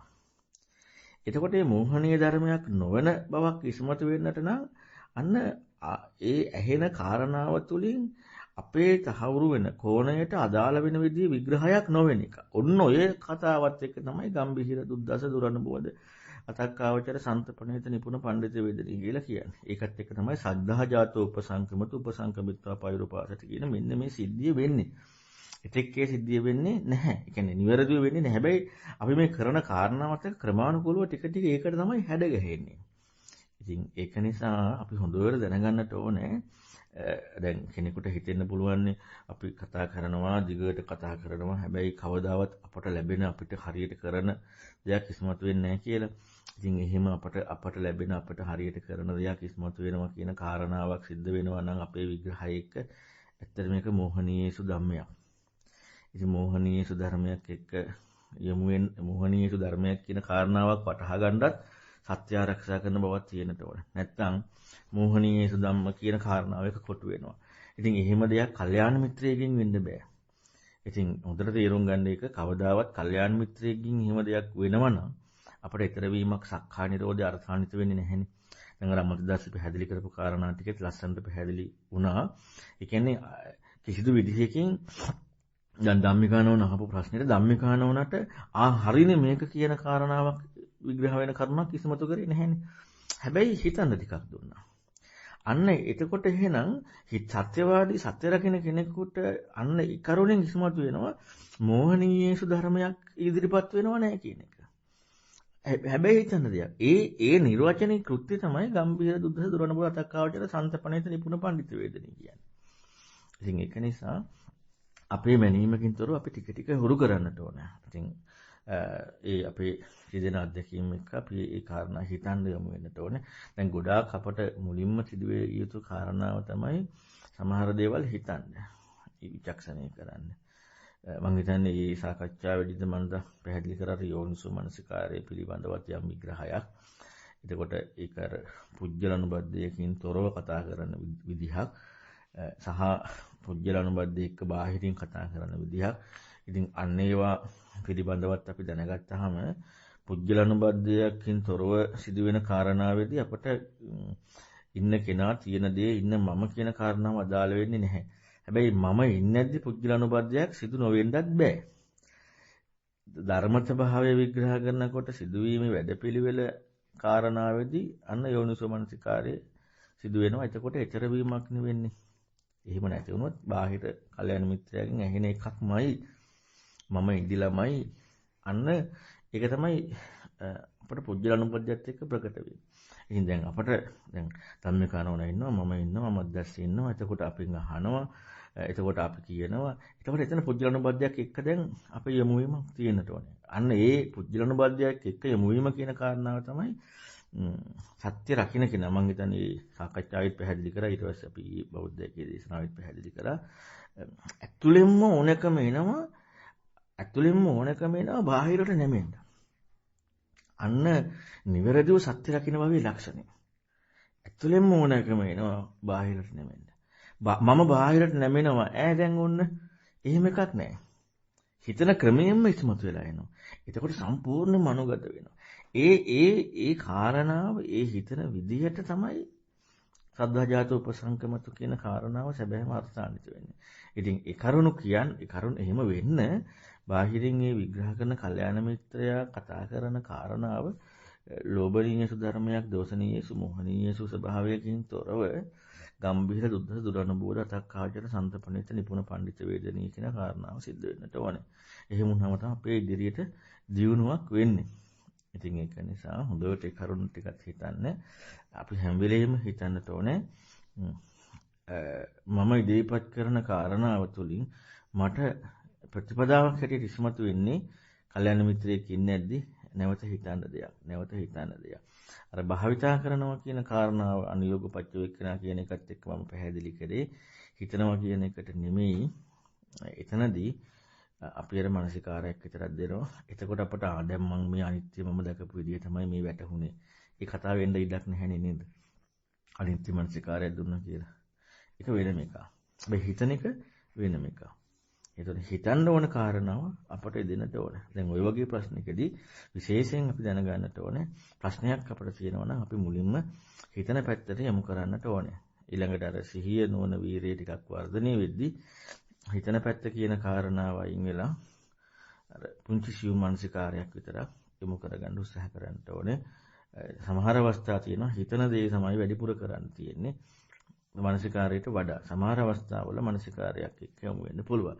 ඒකත් අපි ක්‍රමානුකූලව තේරුම් ගන්නට ඕනේ. ඒකට තාම කියන්න අමාරුයි. මොකද හේතුව ඒ කාරණාවට ඇත්තටම ගොඩාක් අසුර තුලින් කරන කාරණා එක්ක අපි පුජ්‍යලිකව ඒ කෙනාගේ ස්වභාවය එක්ක දැනගන්නට ඕනේ.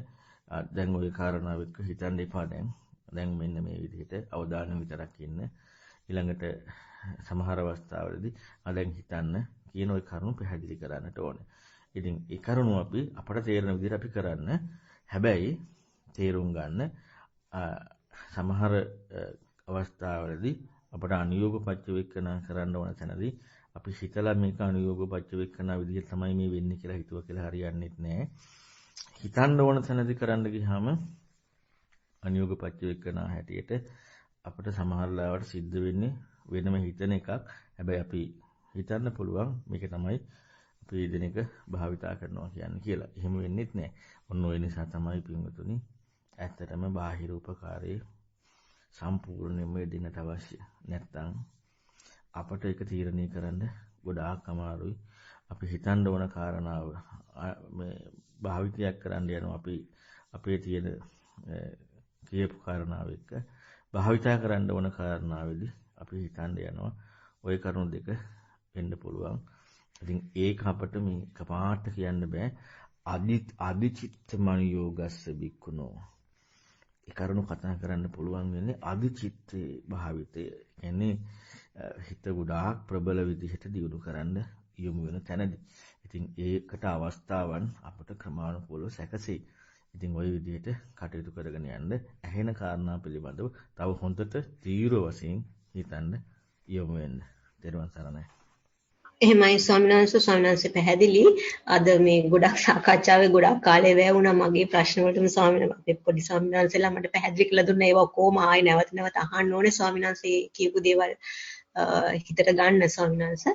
අනේ මේ තව කෙනෙකුත් ඉන්නවා පොඩි ප්‍රශ්නයක් තියෙනවා ස්වාමීන් වහන්සේ. මේ ස්වාමීන් වහන්සේ දැන් මට මේ මම ওই කාරණාවල් හුරු කරන්නේ ස්වාමීන් වහන්සේ කරන වැඩක් එක්ක හෝ ඇවිදිනවා කියන කෘත්‍යයත් එක්ක ස්වාමීන් වහන්සේ. එතකොට ස්වාමීන් වහන්සේ කිව්වා හුස්ම රැල්ලත් එක්ක ස්වාමීන් වහන්සේ මට පීනස්සේ තියෙන හින්දා පොඩ්ඩක් අසීරුයි අවහිරතාවයක් තියෙනවා හුස්ම රැල්ල කියන එකට සමහරක් වෙලාවට හිත තියන්නේ ස්වාමීන් වහන්සේ. එතනදී අර මේ හැකිලීම ප්‍රසාරණය වෙනවා කියන කාරණාවකට නම් ප්‍රකටයි ස්වාමීන් වහන්සේ. එතනදී මට පොඩි උපදේශයක් දෙන්න පුළුවන් ස්වාමීන් වහන්සේ. මොකද ඔය ඉඳගෙන ඉන්න වෙලාවකට එක්ක හාන්සි වෙලා ඉන්න වෙලාවකට සමහරකට ඒ කාරණාවට යෙදෙන්න පුළුවන් හින්දායි ස්වාමීන් වහන්සේ මම එහෙම අහන්නේ. ත්වන් සරණයි. ත්වන් සරණයි. ඇඟේ තියෙන හුස්ම රැල්ල කියන එක අපි ඒ කාරණාව එක්ක ආනාපාන සතිය කියන එකත් එක්කනේ කාරණාව කතා කරේ. ඒක තමයි බුදුරණවහන්සේ කියපු දේ. එතකොට ඒ බුදුරණවහන්සේ පෙන්නපු කාරණාව එක්කනේ ඇඟේ ඉරියව් දැනෙන විදිහක් කියන කාරණාව එක්ක ගත්තට පස්සේ ඇවිදිනවා ඊළඟට එක එක જાති පැහැදිලි තියෙනවානේ. ඉතින් ඒකෙදී ඒ කාරණාවක් එක්ක අපට සියුම්ම තව හැකිලෙනවා අධික හැරෙනවා කියන කාරණාවක් හිතෙනවනම් ඉතින් ඒක කරා කියලා ප්‍රශ්නයක් නැහැ ඒ කාරණාව එක.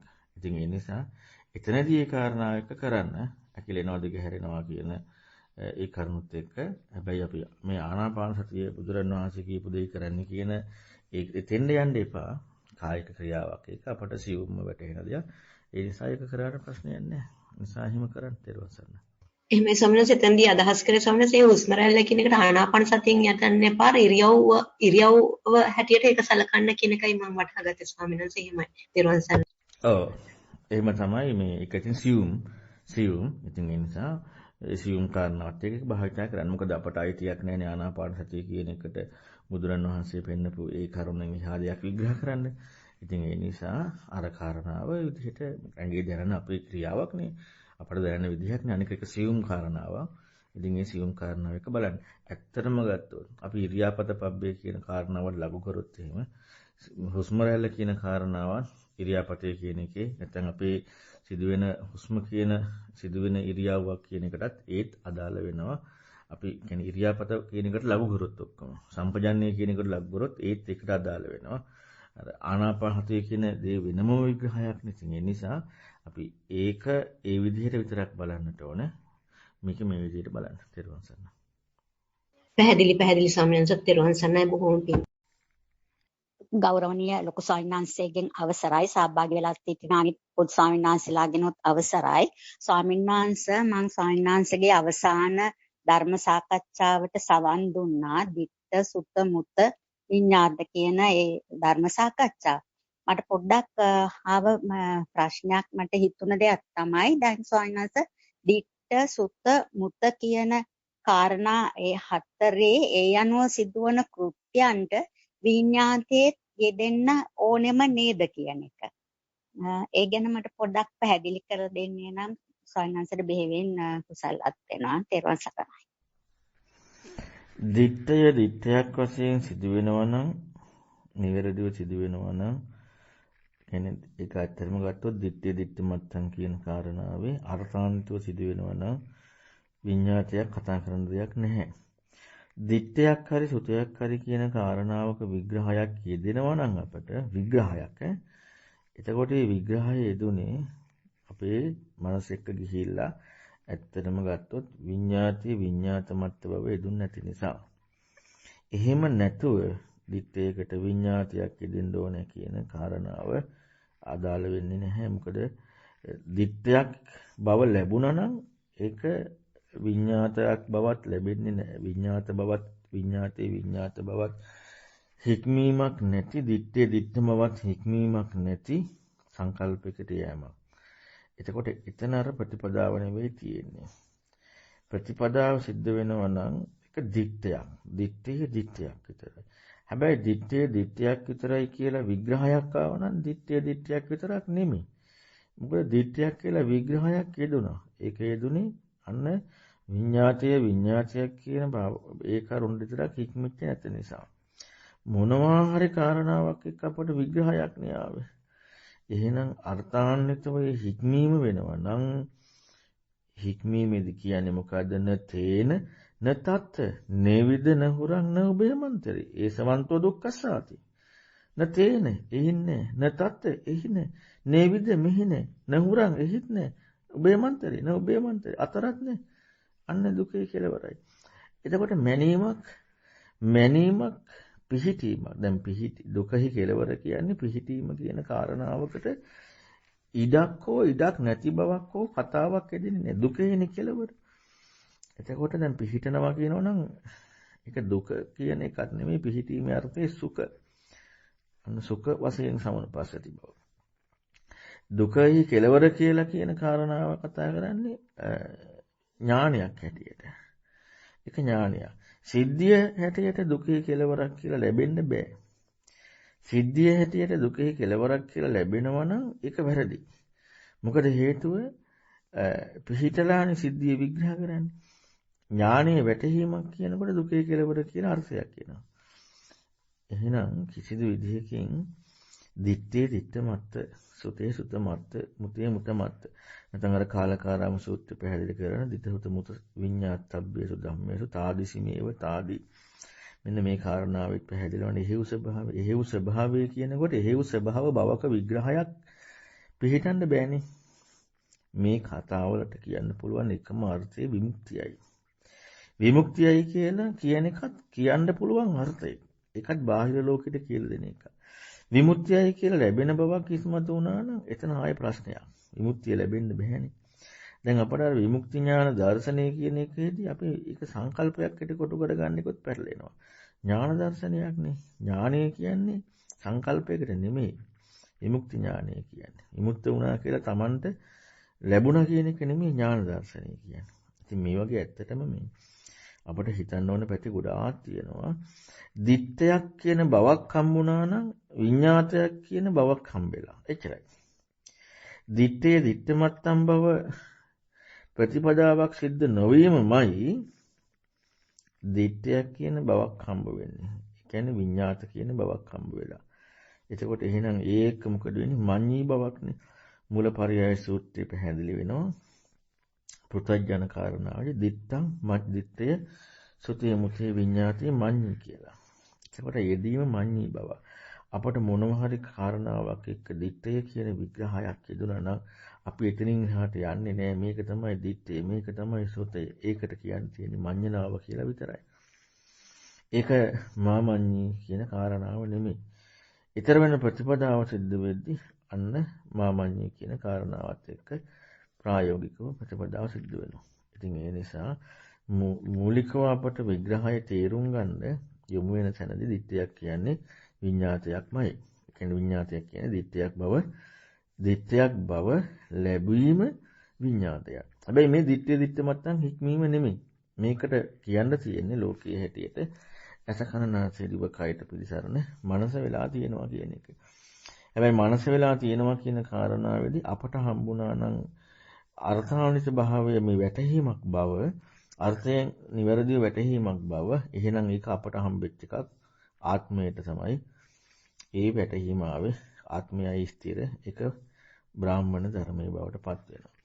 හැබැයි අපට හිතන්න වූ දෙයක් තවත් ඉදිරිපත් වෙනවා නම් ඇහෙන කාරණාවේදී අන්න එහෙනම් එතනදී බ්‍රාහ්මණ ධර්මයක් බවට පත් වෙන්නේ නැහැ. අපට අර්ථාන්විත බවක් ආවනම් ඒක අපටයි ආවේ ඒ වැටහීමට ආව එකක්. එහෙනම් ඒක බ්‍රාහ්මණයන්ගේ තියෙන ඒ කාරණාවමයි වේදේ තියෙන්නේ. අසකරණාසය දිව කයට මනස පිළිසරණ මනසට බුද්ධිය පිළිසරණ බුද්ධියට ආත්මයන් පිළිසරණ කියලා. එතකොට එහෙම දෙයක් අර්ථාන්විතව අපට වෙනවනම් බුදුරයන් වහන්සේගේ ධර්මයේ සත්‍ය රකින්න විදියට යමු වුණා වෙන්නේ නැහැ. අපට හැම වෙලෙම ඉස්මතු වෙන්නට ඕන ඒ කියන කාරණාව එක්ක හිතන්න විග්‍රහය අපට වැටහිච්ච බවක් නෙමෙයි. දැන් ධම්මිකානෝන අහපු කාරණාවෙත් ඇත්තටම ගත්තොත් අපි හොඳට හිතන්න අපට වැටහිච්ච බවක් හම්බ වෙනවා නම් එතන අනිවාර්යයෙන්ම වැටහුනේ මට මිසක් වෙන කාටවත් නෙමෙයි. එහෙනම් ඒ බුද්ධිය ආත්මන්ට අයිති එකක් ඒ විග්‍රහය තුළ බලනකොට. ඉතින් එහෙම වෙන්න බෑ. රාමදාසිත් ලස්සනට විග්‍රහ කරලා පෙන්නුවේ ඒ කියන්නේ එහෙම මොනවා හරි ලැබෙනවා නම් ඒක හපව තමන්ටම ලැබිච්ච එකක්නේ. ඒතකොට එහෙම ලැබෙන්නේ නැතුව ඊතර වෙන බවක් ප්‍රතිපදාවෙන් සිද්ධ වෙන්නට ඕනේ. ඊතර වෙන බවක් ප්‍රතිපදාවෙන් සිද්ධ වෙන බවක් ලැබෙනවා නම් ඒකත් වෙන්නේ නැහැ. මං හිතන්නේ ඇත්තටම ඔබ නැවත නැවත අවසානට උප සාකච්ඡාව හුවනම් ගොඩාක් වටිනවා. ඒකෙදි මම ඔය විදිහට සියුම් අහුවෙන කරුණු ගොඩාක් පැහැදිලි කරා. සියුම් අහුවෙන කරුණු. එතකොට ඒ කාරණා එක අපේ හිත යොමු කරගත්තොත් එහෙම හිතන්නේ අපිට යෝනිසමනසිකාරය තව තවත් වර්ධනය වෙනවා. ඒක ප්‍රතිපදාවට යන්න පුළුවන්. ඉතින් ඒ නිසා ওই කරුණු තේරුම් ගන්න දිට්ඨිය කියන බවක් කියන එක ලැබීමම අන්න විඤ්ඤාතය කියන බවක් සිදුවීමයි. එතකොට ඒ කාරණාව එහෙනම් අර අසකරණාසයට පිළිසරණ මනස කියන එකයි. ඒක ඇත්තයි කියන කාරණාවක් ලැබෙනවා නම් වැටහීමක් බුද්ධිය ඒක ආත්මන්ත ලැබිලා ඒක බ්‍රාහ්මණ ධර්මයේ. හැබැයි ඒක කොහොමද කියලා හොයන්න තවත් ඉදිරිපත් වෙන විග්‍රහයක් වෙනවා නම් ඒ කියන්නේ වැටහීමක් හැටියට Tamanට ලැබෙන්නේ නැතුව විචක්ෂණයක් කරන් තව ඉදිරිපත් වෙනවා නම් අන්න එතනදී කල්යාණ මිත්‍රයෙක්ගෙන් ඇහිච්ච දෙයකින් තව හිතන්න යමක් ඉදිරිපත් වීමයි වෙන්නේ. ඊට පස්සේ සායනාසේ ලස්සන විග්‍රහයක් කරේ නැවත වරක් ඒ සාකච්ඡාවට සවන් දෙන්න ඕනේ. තෙරුවන් සරණයි. තෙරුවන් සරණ අපේ සායනාස අවසරයි සායනාස. මේ සායනස් ප්‍රශ්නයක් අහන සායනස් අර මුතේ මුතමත්තන් කියලා අර අවසාන තිබ්බ සාකච්ඡාවත් එක්ක ඒකද සායනාසේ මතු කරනවා අර මේ ප්‍රාණඝාතයෙන් වැළකෙනවා කියන කාරණයක් එක්ක එහිදී අපේ තියෙන ස්වභාව වෙන සායනස මේ මම ඉන්නවා මෙහෙම සතෙක් ඉන්නවා මම මරන්නේ නැහැ කියලා අර ඒ විදිහටනේ හික්මීමක් තියෙන්නේ. එතකොට සායනස් එතනදී සායනස් කිව්වා අර තවත් සියුම්ම ඒ කාරණය තියෙන ඒ හික්මීම තියෙන්නේ කියලා. එන්නේ හික්මීම කොහොමද කියන එක සායනස් අහගන්න අවසරයි සායනස්. ඒක සනසාර අපි මං කිව්වේ කනවා බොනවා ඇවිදිනවා කියන කාරණාවක කෘත්‍යයක් වගේම තමයි හික්මෙනවා කියන කටයුත්තත්. ඉතින් ඒක අපි හොයන්න ගියොත් අපට ලැබෙන එකක් නෙමෙයි වෙන්නේ සිදුවීම හික්මීම. අන්න එකයි ප්‍රතිපදාව වෙන්නේ සිදුවීම. අපට ලැබෙන එකක් බවට පත් වෙනවා නම් අපිට ඇත්තටම ලැබෙන එකක් බවට පත් වෙන්නේ දේවල්. ඒ කියන්නේ අපි අර මුලින් ඉඳලම පැහැදිලි කරේ ක්‍රියාවක් කියන කාරණාවත් එක්ක. එතකොට ඒ ක්‍රියාව කියන කාරණාව සිදුවීම හොයන්න යමු වෙනකොට ඊතර වීමක් වෙන්නේ ප්‍රාණඝාත කරන බව නොකරන බවක් කියලා ලැබීමක් වෙන්නේ නැහැ. ඒක ඊතරන මාර්ගයක් එක්ක. දැන් අර ඒක ඉස්මතු කරලා පෙන්නුවෙම ඒ කෘත්‍ය කියන කාරණාව ටිකක් වටහා ගන්න ඕන නිසා. ඒක කෘත්‍ය කියන කාරණාවේදී අපි කවදාවත් සිදුවෙන සිද්ධි දෙකට මම හරි මට බාහිර කරුණට හරි කියන දෙයට තමයි මේ අර්ථය කියන්නේ කියලා අරන් හරියන්නේ. හැබැයි අපි ඒ වුණාට ලෝකේ මම ඉන්නවනේ. එහෙනම් අපි ඒ කාරණා අපට තේරෙන විදිහට කරන්නට ඕනේ. මම හිතන්නේ මේ මට මතක නෑ ඕකෙදිම වෙන්නත් ඕනේ. නැත්තම් ඊයේ බෞද්ධයෙක් කීපකේද මන්ද මේ රාගය ආවහම ද්වේෂය ආවහම දැන් රාගය නැතුව තියෙද්දී දැන් රාගය නෑ කියලා රාගය නැති බවට හික්මෙනවා කියලා රාගය දුරු කරන්න හික්මෙනවා කියලා කතාවක් කරන්න බෑ නේද? එහෙනම් රාගය දෙන්නට ඕන. මම හිතන්නේ අර පංච නීවරණ එහෙමත් අරගෙන මම පැහැදිලි කරා. ඔකෙදි වෙන්නට ඕනේ. එතකොට එහෙනම් ඒ යෙදෙන කාරණාව එකයි හික්මීමේකුත් තියෙන්නේ. අපට හැම වෙලෙම අපි නිවැරදිව හික්මෙන කෙනෙක් නම්, ඒ කියන්නේ හික්මීම කියන කාරණාට අනුගත වෙච්ච කෙනෙක් නම් ඇත්තටම ඒ හික්මෙන බවක් අපට රාගය, ద్వේෂය සහ අනෙක් කාරණා ඉදිරිපත් වෙන්නට ඕනේ. ඒක තමයි සේක කියන කාරණාවේ නිර්වචනය. හැබැයි ඒකෙදි කියන්නේ නැහැ රාගය නෑ, ద్వේෂය නෑ කියලා. රාගය නෑ, ద్వේෂය නෑ කියන එක නෙමෙයි හික්මීම වැඩපිළිවෙල. දැන් අර මම ඒකට ගත්තේ පංච නීවරණ කතාව ධම්මානුපස්සනාව. නීවරණ නෑ නෙමෙයිනේ. සන්තං වාජ්ජත්තං කාමච්ඡන්දං අත්තිමේ අජ්ජත්තං කාමච්ඡන්දෝති පජානාති. සන්තං වාජ්ජත්තං ව්‍යාපාදං අත්තිමේ අජ්ජත්තං ව්‍යාපාදෝති පජානාති. එතකොට එහෙනම් ඔන්න ඔය විදිහට අපිට මේ කාරණාව එකයි අපේ කෘත්‍ය හික්මීම. ඒක හොයන්න යනවා කියන එක වෙනම ආය වැඩපිළිවෙලා. ඉතින් ඒ නිසා අපි ඒක ඒ කියන්නේ මම මේ කාරණාව තහවුරු කරන්න තීරු කරන්නයි මේ කාරණා පැහැදිලි කරේ. අපට හික්මෙනවා කියන කාරණාව ලැබෙන එකක් වෙන්නේ නැහැ. කනවා බොනවා විදිනවා වගේ හොයන එකක්මයි ඒකත් සිද්ධ වෙන්නේ. තෙරුවන් සරණයි. එහෙමයි ස්වාමීන් වහන්සේ. තෙරුවන් සරණයි ස්වාමීන් වහන්සේ. අවසරයි ගෞරවනීය ස්වාමීන් වහන්සේ, මේ ස්වාමීන් වහන්සේ අර පාරායන වගේ අජිත මානවක ප්‍රශ්නයේදී ස්වාමීන් වහන්සේ එතනදී කියුණානේ සැඩපහරක් සෝතේ කියන කතාව ස්වාමීන් වහන්සේ එතනදී ඒක සිහිය නුවණ වීරය කියන කාරණාවෙන් තමයි ඒක වියලවන්න පුළුවන් කියලා ඒ සැඩපහර කියන අර්ථයක් ස්වාමීන් වහන්සේ ඉස්මතු කරලා පෙන්නවා. එතකොට ස්වාමීන් වහන්සේ දැන් ওই කාරණාවත් එක්ක මේ අර අපි දැන් හුරු කරන්න සිත උරු කරන්න යනකොට තේරෙනවා කොච්චර මට හිතුනේ ඒක එහෙමයි කියන එක ස්වාමීන් වහන්සේ මේ උරු කරන්න යනකොට කොච්චර මේ වේගයකින් අපිට එක එක විතර්ක එක එක අරමුණු හිතහරහා යනවාද කියන එක ස්වාමීන් වහන්සේ කියන්නේ නොදැනිත් යනවා මේකක් වුණානේ කියලා පස්සේ කල්පනා වෙන ඒවා තියෙනවා සමහරක් වෙලාවට ටිකක් වෙලා ගිහිල්ලා එහෙම නැත්නම් ඒ හරි වේගයකින් එනවා කියලා හිතන ස්වාමීන් වහන්සේ ඒකට වෙන්න ඕනේ කියලා හිතන ස්වාමීන් වහන්සේ සැඩපහරක් කියලා එතන අදහස් කරේ ස්වාමීන් වහන්සේ තිරුවන් සරණයි. තිරුවන් සරණයි. අතන මං හිතන්නේ ඔබට තාම මේක අහන්න දාලා නැහැ. මම අලුතෙන් නිදහසේ අමද්දස්සලාට පාරායන වගේ කරන්න පටන් ගත්තා. අජිත සූත්‍රය කර ඉස්සල්ලාම ඒක දායි ළඟදිම ඒකේ ඔබතුමී හිතුව යම් මට්ටමකට හොඳයි. ඇත්තටම සැඩපහර කියන කාරණාව සැඩපහට බහින්නට ඕනේනේ. දැන් අතන සැඩපහර කියන අර්ථය පෙන්වන්නේ ඒ සෝතයේ හැටියට තණ්හාවේ කෘත්‍යයක් එක්ක. එතකොට අපට තව එක සියුම් හැටියට තණ්හාවේ කෘත්‍යයක් එක්ක තමයි සිදු වෙන්නට ඕන නැත්තේ. හැබැයි ඔබතුමී හිතපු කාරණාව යම් ස්වභාවයක් තියෙනවා. ඒ කියන්නේ ඉච්ඡරට එක සැඩපහරක්. හැබැයි අපට ඔය සාමාන්‍ය ලෝකේ ස්ථිර විසිරෙනවා කියන එකට එහා ගිහිල්ලා ධ්‍යාන හරි මොනවා හරි ප්‍රීති හරි එහෙම දෙයක් ලැබෙනකොට සමහරවිට අපට නොහිතෙන්න පුළුවන් ඒකනේ. ඒ කියන්නේ අපිට ඒක හිතන්න ඉඩ ඇහෙන්න පුළුවන්. ඉතින් ඒක නිසා තණ්හාවක් සැඩපහර කියන එකම තව අපේ විචක්ෂණය සහ අපේ දැක්ම වර්ධනය වෙද්දී සිද්ධ වෙන්නට ඕනේ.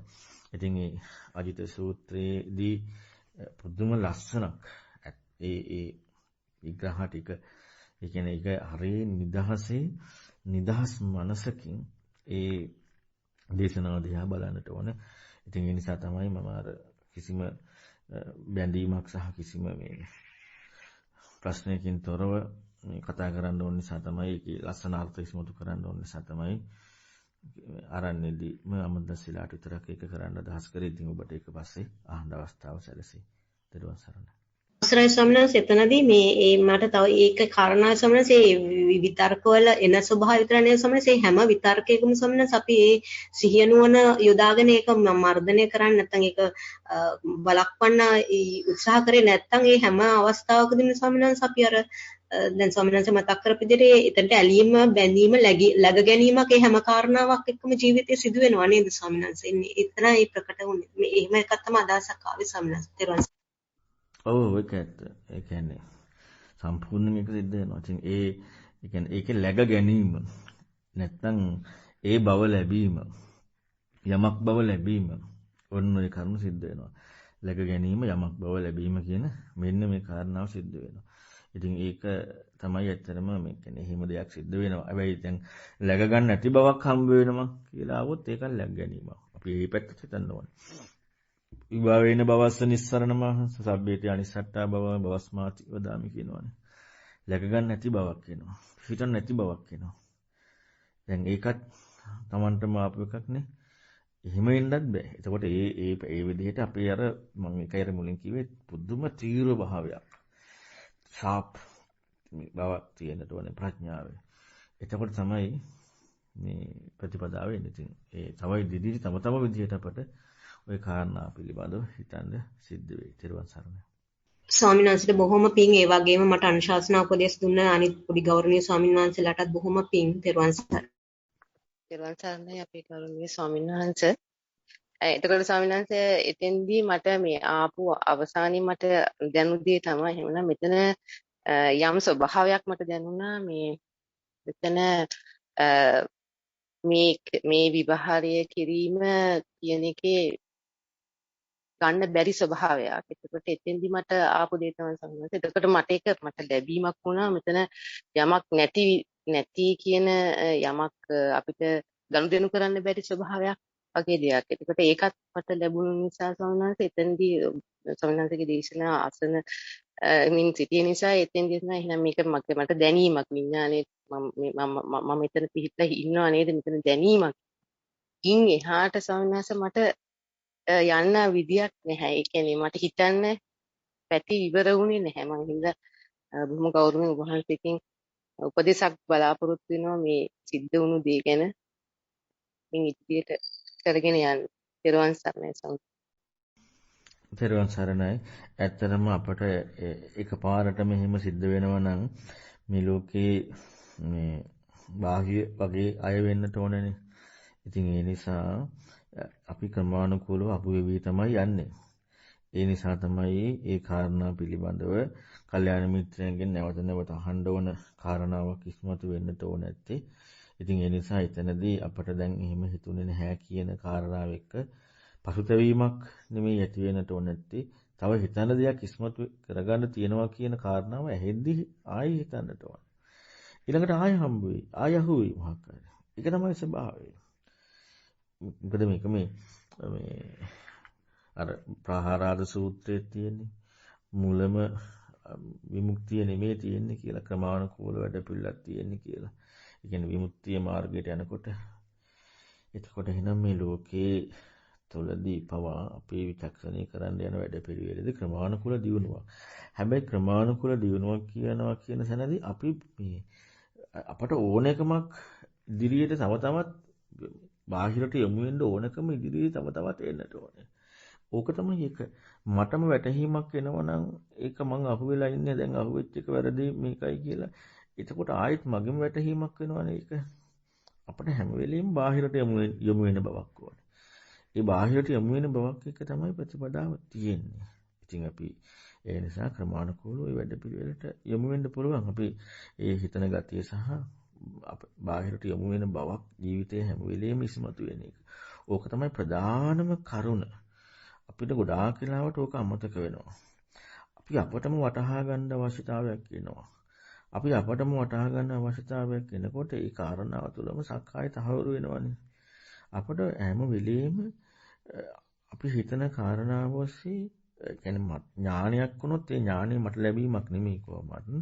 ඒක බාහිර ලෝකෙට කරුණක් විග්‍රහ කෙරෙල්ලක්. එහෙම නැත්නම් මට ලැබෙන දෙයක් එක්ක අපට බොරුවක යෙදුන බවක් සහ සත්‍ය හෙවිය යුතු බවක් කියන කාරණාව එක කල්යාණ මිත්‍රයෙකුට යොමු විය යුතු බවක් ඇතුළෙන් ජීවිතයේ යෙදෙන හැම එකම එන්නට ඕනේ නිවැරදිව සත්‍යවාදී වෙනවා. හැම වෙලාවෙම කියන්නේ අපි ඉන්නවා මට යෙදුන බවක් තියෙනවා ඒක හොයන බවක් යෙදෙනවා ඒක හොයන බවක් යෙදුන තැනදී මට විග්‍රහයක් වෙන එකක් වෙන්නේ නැතුව ඒකේ ඒ කාරණා මොකද්ද කියලා හෙවිය යුතු බවක් සහ බාහිරට යොමු යුතු බවක් මෙන්න මේක ජීවිතයේ යෙදෙනවා නම් අන්න එයාගේ තමයි නිවැරදිවම සත්‍යවාදී බව මොනවා හරි විග්‍රහයක් වැටහීමක් එක්ක අපට හරි බවක් යෙදෙනවා නම් මොනවා හරි කාරණාවක් එක්ක එතන අපේ දිට්ඨි ඥානකන්තියක කොටු වෙච්ච බවක් තියෙනවා. සත්‍යවාදී බවට පොඩි පටහැනි බවක් තියෙනවා. ඉතින් ඒ නිසා අපට වැටහෙන්න බෑ අපිට තව තවත් යොමු වෙන බවක් ඉදිරියට එන්නට ඕනේ. ඒක තමයි ස්වභාවය. දැන් ડોක්ටර් අහපු කාරණාව එක්කත් ගත්තාම එතනදී පවා තියෙන දේ තමයි අපට මට හම්බෙච්ච බවක් නෙමෙයිනේ. එහෙනම් මොකද දැන් මේ ඇහුවෙත් ඒකත් එක්කනේ. ඔන්න ඔය විදිහේ කරුණ අපේ ජීවිතේ නිරන්තරයෙන් ඉස්මතු වෙන්නට ඕන. නැත්තම් අපි කොහේ හරි läග ගන්න යනවා. තෙරුවන් සරණයි. මුකින් ස්වාමීන් වහන්සේ තෙරුවන් සරණයි. අපි එහෙනම් අවසන් කරමු නේද? තුලානි මහත්මිය. හොඳයි. එහෙමනම් අද දිනත් ස්වාමින් වහන්සේ කොතරම් වෙහෙස මහන්සි වෙලා හිටියත් මේ අප කෙරේ අනුකම්පාවෙන් මේ වෙහෙස මහන්සි නොබලා අපිට මේ අමතර කාලයක් ලබා දෙමින් අපිට ඊටාම වටිනා ධර්ම කරුණු පැහැදිලි කර දීමක් සිද්ධ කරමින් ස්වාමින් වහන්සේ වටිනා ධර්ම දානමේ කුසලයක් සිද්ධ කරගත්තා. ඒ වගේම අපගේ පොඩි ස්වාමින් වහන්සේලා වන ගෞරවනීය තනමල්විල ඥානවිමල ස්වාමින් වහන්සේත් මාතලේ අමතදස්ස ස්වාමින් වහන්සේත් ඒ වගේම කුරුණෑගල රතනසාර ස්වාමින් වහන්සේත් අප කෙරෙහි අනුකම්පාවෙන් අපිට මේ ධර්ම කරුණු පැහැදිලි කරලා දෙමින් ඊටාම වටිනා ධර්ම දානමය කුසලයක් සිද්ධ කරගත්තා. ඉතින් ඒ වගේම අපිත් මේ රැස් කරගත්ත සියලුම කුසල් ස්වාමින් වහන්සේලාට අපි අනුමෝදන් කරනවා. ස්වාමින් වහන්සේලා ප්‍රාර්ථනීය බෝධියකින් සුඛ ප්‍රතිපදාවෙන් ධර්මාවබෝධයේ පිණසම මේ කුසල් හේතු වාසනා වේවා. ඒ වගේම ස්වාමින් වහන්සේලාගේ පින්වත් දෙමව්පියන්ටත් ගුරු උපාධ්‍යයන් වහන්සේලාටත් මළගිය ඥාතීන්ටත් මේ පින් අත්පත් වේවා. ඒ සියලු දෙනාටමත් ධර්මාවබෝධයේ පිණසම මේ කුසල් හේතු වාසනා වේවා කියලා ප්‍රාර්ථනා කරනවා. ඒ වගේම අද මේ ධර්ම සාකච්ඡාව සාර්ථකව කරගෙන යාමට උදව් උපකාර කරපු සියලුම මහත්මීන්ටත් ප්‍රශ්න ඉදිරිපත් කරපු සියලුම දෙනාටමත් ඒ වගේම ධර්ම ශ්‍රවණය කරපු ඔබ අප හැම සියලු දෙනාටමත් පවුල්වල සියලු දෙනාටමත් උතුම් ධර්මාවබෝධයේ පිණසම මේ කුසල් හේතු වාසනා වේවා කියලා ප්‍රාර්ථනා කරමින් ස්වාමින් වහන්සේට ආරාධනා කරනවා මේ ධර්ම සාකච්ඡාව අවසන් කරන්න කියලා. ස්වාමින් වහන්සේ අප්‍රමාණ පිං තෙරුවන් සරණයි. ස්වාමින් වහන්සේ තෙරුවන් සරණයි. අදත් අපි මේ තථාගතයන් වහන්සේගේ උතුම් ධර්මයේ සාකච්ඡා කිරීම තුළින් විශාල පිනක් රැස් කරගන්නට යෙදුණා. බුදුරයන් වහන්සේගේ ධර්මයක් කතා කරන්න හිතනද ඒකට යොමු වෙන්න ඕනකමක් තියනවා කියන්නේ මේ ජීවිතයේ හරිම සුන්දරයි. ජීවිතේ වටිනාම දේ ඒ උතුම් ධර්මات එක්ක යොමු වෙන එක විතරයි. එතනින් එහා ජීවිතයක් නැහැ. ඉතින් ඒ නිසා අපිත් අපහසුකම් නොතකා වුණත් ප්‍රමාද වෙලා හරි සම්බන්ධ වුණේ අපිට මේ ලෝකයේ මේ බුදුරන් වහන්සේට පෙන්වන්නේ බෝධිසත්ව කාලෙදී දවසකට උල් 300 ගානේ අනිමින් අවුරුදු 100ක් ජීවත් වුණාම දුකෙන් නිදහස් වෙනවා කියනවනම් මම ඒකට කැමති වෙනවා කියනවා. බලන්න මේ බුදුරන් වහන්සේගේ බෝධිසත්ව කාලෙදී වෙච්ච දේ ගැන කියපු කරුණ. ඒ කියන්නේ වෙච්ච දේ කියන්නේ හිතුන විදිහත් එක්ක. මොකද ඒකට හේතුව එච්චරට මේ ලෝකේ අපි කරන්නේ බොරුවක්. අපි කරන්නේ මේ ලෝකේ අසත්‍යයක්. ඉතින් එවැනි බොරුවක් අසත්‍යයක් එක්ක උල් 300ක් දවසකට පහර කමෙන් අවුරුදු 100ක් ජීවත් වුණත් නිදහස් වෙනවා නම් කොච්චර හොඳද? ඉතින් ඒ නිසා අපි හැම වෙලෙම අපේ කායික අපහසු මේ සියල්ලක්ම නොතකා අපි අපේ මනසට අපේ අදහසට අපි හරි කියන කාරණාවට කොටු වෙන දේෙන් අපි තුරන් වෙලා අපි හැම වෙලෙම දහමට යොමු වෙන්න උත්සාහ කරන්න ඕනේ. ඉතින් ඒක තමයි සැබෑම බුදුදහමේ අර්ථාන්විත කෘත්‍ය වෙන්නේ. ඉතින් ඒ නිසා අද දවසේදීත් අපි කුසේ හෝ ඒ උතුම් දහම අනුව සාකච්ඡා කරන්නට යමු වෙලා මේ රැස් කරගත්ත සියලු පුණ්‍ය ධර්මයන් පින් කැමති සියලු දෙවියෝ අනුමෝදන් වෙත්වා දෙවියෝ උතුම් නිවනින් සැනසෙත්වා. ඒ වගේම මෑත යුගයේ පහළ වෙලා අපවත් වෙන්න තේදුන මහා යතිවරුන් වුණ අතිපූජනීය කටුකුරුන්දී ඥානানন্দ මහා ස්වාමීපාදයන් වහන්සේටද ඩෙන්මාර්ක් ඥානදීප මහා ස්වාමීපාදයන් වහන්සේටද උතුම් නිවනින් සැනසෙන්න මේ සියලු පින් හේතු වාසනා වේවා. ඒ වගේම මේ ධර්ම සාකච්ඡා මණ්ඩපයක් සඳහා අවස්ථාව සලසා දුන්නේ ගයන් පොතුවැර මහත්මයාට ඒ විශේෂයෙන් ගයන් පොතුවැර මහත්මයාගේ ආදරණීය මෑණියන්ට උතුම් නිවනින් සැනසෙන්න මේ සියලු පින් හේතු වේවා. මගේ ගුරු දේව උත්තමයන් වහන්සේට උපාධ්‍යාය උත්තමයන් වහන්සේටත් ලෝක ශාසනය සුරකින්න මහ යතිවරුන්ට දහමින් සැනසෙන්න මේ පින් හේතු වේවා. විශේෂයෙන්ම අද දවසේදී මට අපහසුව ගැන මම කිව්වට පස්සේ අමුද්දස්සී ඥානිවල ස්වාමීන් වහන්සේ ඊළඟට රතනසාර සාන්නාසලා මේ සාකච්ඡාව මෙහෙවන්න යොමු වුණා. ඉතින් එතරම් ඒ සියලු ස්වාමීන් වහන්සේලා ඒ කට්ටියම මාව මගේ දහම අහමින් ඒකට අනුව හිතන් යොමු වෙනවා. ඉතින් ඒ නිසා ඔබට බොහෝ උපකාර වෙන්නට ඇති. ඉතින් ඒ සියලු දෙනාටමත් උතුම් දහමින් සැනසෙන්නට මේ සියලු පින් හේතු වාසනා වේවා. ඒ වගේම මේ සාකච්ඡාව මෙහෙවන තුලානි මහත්මියටත් ඒ වගේම ගයන් පොතුවැර මහත්මයාට පොතුවැර පවුලේ සියලු දෙනාට මස්තික පොතුවැර මහත්මයා ධම්මපාල පොතුවැර මහත්මිය ඇතුළු ඒ සෑම දෙනාටමත් මේ සියලු පින් අනුමෝදන් වෙත්වා. ඒ වගේම ධර්ම ප්‍රචාර සඳහා උදව් කරන ඒ ධර්ම ප්‍රචාර කටයුතු කරන සියලු දෙනාටත් අපට නිරන්තරයෙන් සිව්පසෙන් උපකාර කරන සෑම දෙනාටම බණ්ඩාර මහත්තයා, ඩයස් මහත්තයා, රූපසිංහ මහත්මයා ආදී කොට දේශ විදේශ ඔබ සියලු දෙනාටමත් මේ සියලු පින් අනුමෝදන් වෙත්වා.